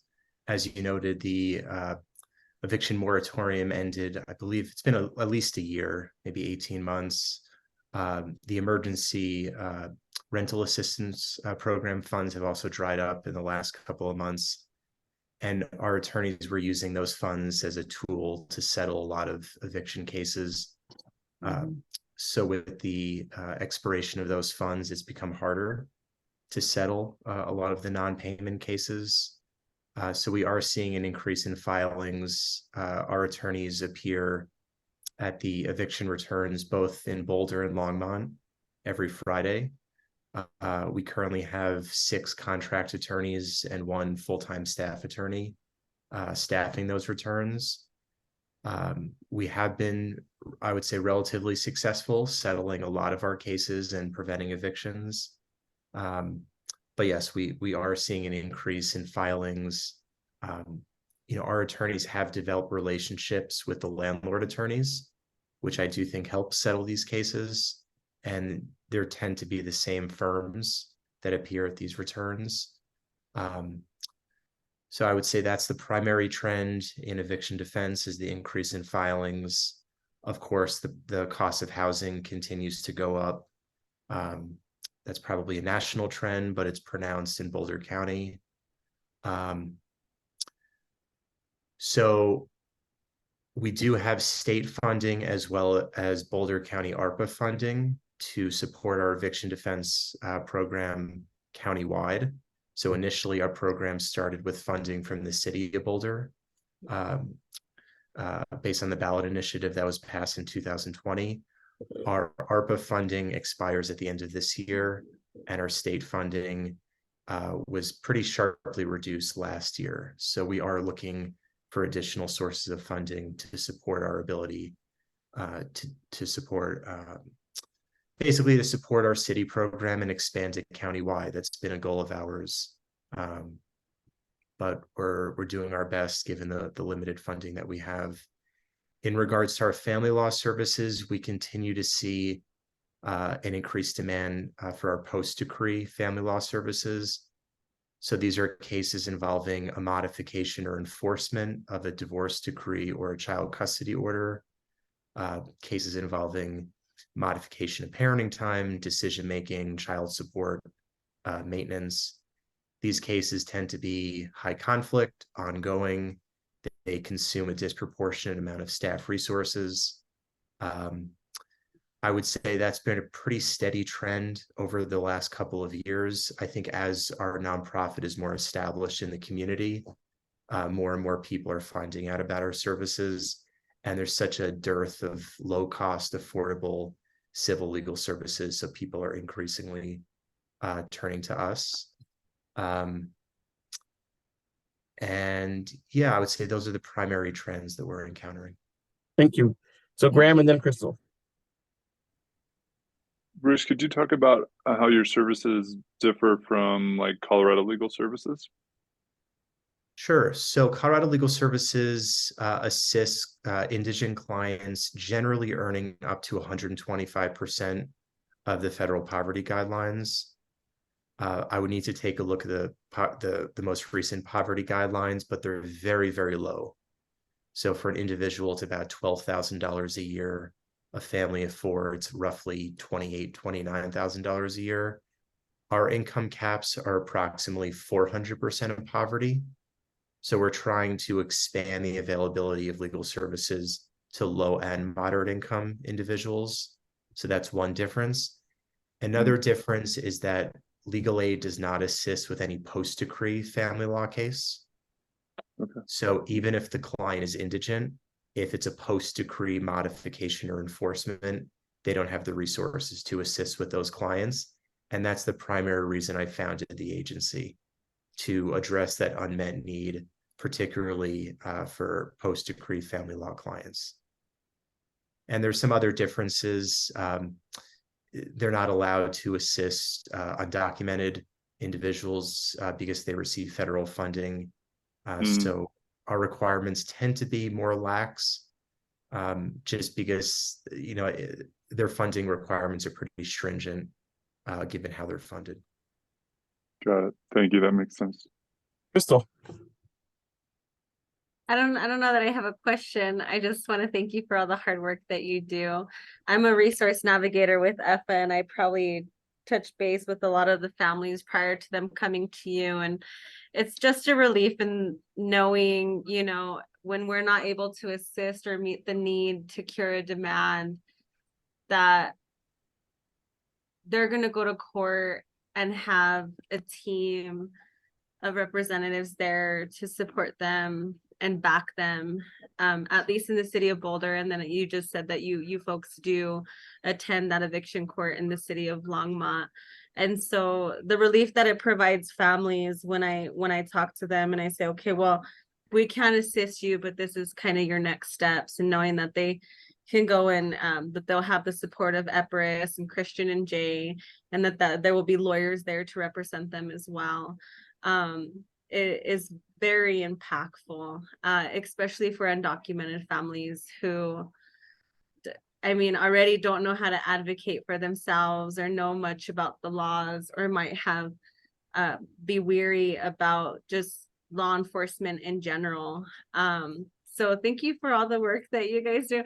I can imagine how tired you are half the time, and you know, everything, and the increase. I think I just, before we started joining these meetings earlier, I heard something about on the news, like we hit a record in Colorado for the highest evictions, you know, and so a lot of that reflects back to the work that you and your team are doing. And so I just really want to put it out there and say thank you for what you do for our community and the families.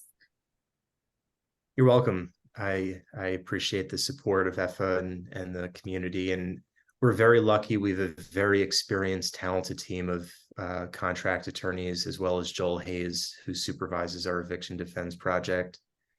And they do a great job. They're incredibly diligent, and we've taken a few cases up on appeal. I think we've really served as a check against a lot of these landlord attorney firms who were used to just going to court and getting default judgments, and most of the time tenants wouldn't even show up. So it's really leveled the playing field in a significant way. The judges are aware of us. Actually, the recently appointed magistrate, Tom Ward, Magistrate Ward, was formerly a contract attorney with us for a number of years. And his wife was our paralegal for the eviction defense program. So it was sad to have them leave us, but on to bigger and better things. Yeah, and I also want to say it's powerful too, you know, even for the families that we can't you know, keep housed. You folks really make a way to allow them time to move and make a plan to either go with family or go into some type of housing program. So it's a big deal. What you guys are doing is a really big deal. Thank you.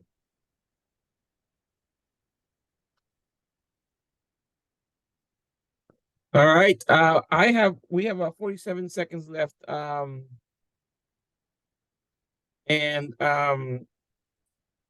Bruce,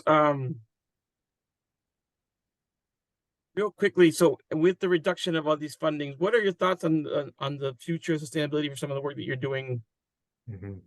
As we see federal money go away?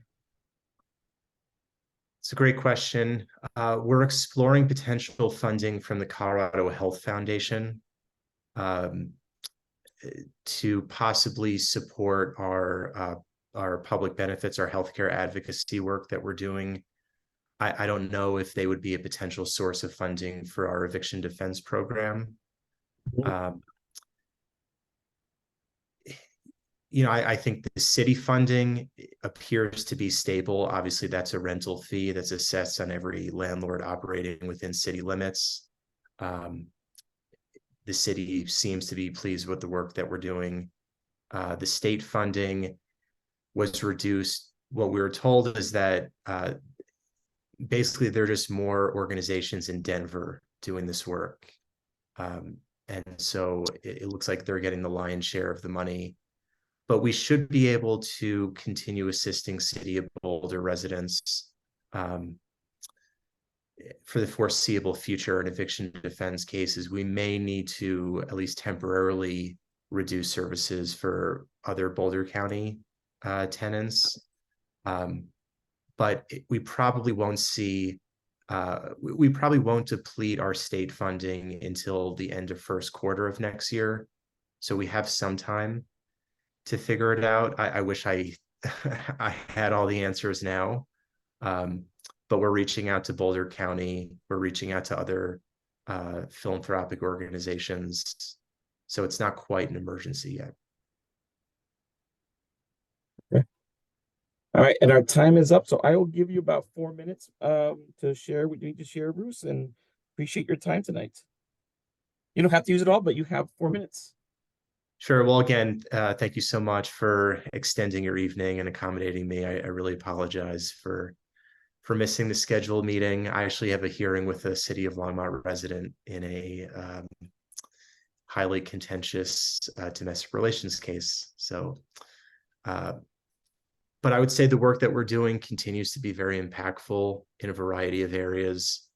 The gun violence prevention work, that's our most recent service offering that we're providing, and that's funded by the State Office of Gun Violence Prevention. And so we're doing legal advocacy and trainings regarding Colorado's red flag law. And the legal mechanism is the Emergency Risk Protection Order. Basically, it's a specialized version of a civil protection order that individuals can obtain. Typically, it's family members who file an ERPO to remove a firearm from a family member who's a danger to themselves or others. And basically, we secured this funding earlier this year. So we've been doing this work for about 7-8 months. And it's been largely an awareness campaign, just raising visibility about the existence of these protection orders because they seem to not be widely utilized. So we see that as an extension of our other work that we're doing, which is basically civil legal services where there's a significant unmet need in the community for folks who can't otherwise afford it. But family law remains our bread and butter. That's what we're known for.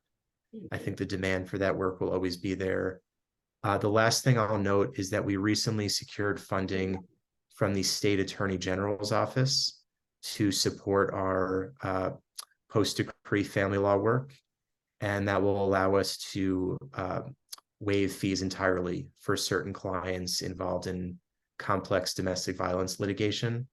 And so we're hiring 2 new legal fellows for this grant funded position. It's a 2-year grant, and we're really excited. This is the first grant that we've received that will allow us to fully waive fees for certain post-decree clients, which is great news because these are the cases that really tug at the heartstrings and can go on and on. You know, we've had some cases that can go on for years. So it's very exciting.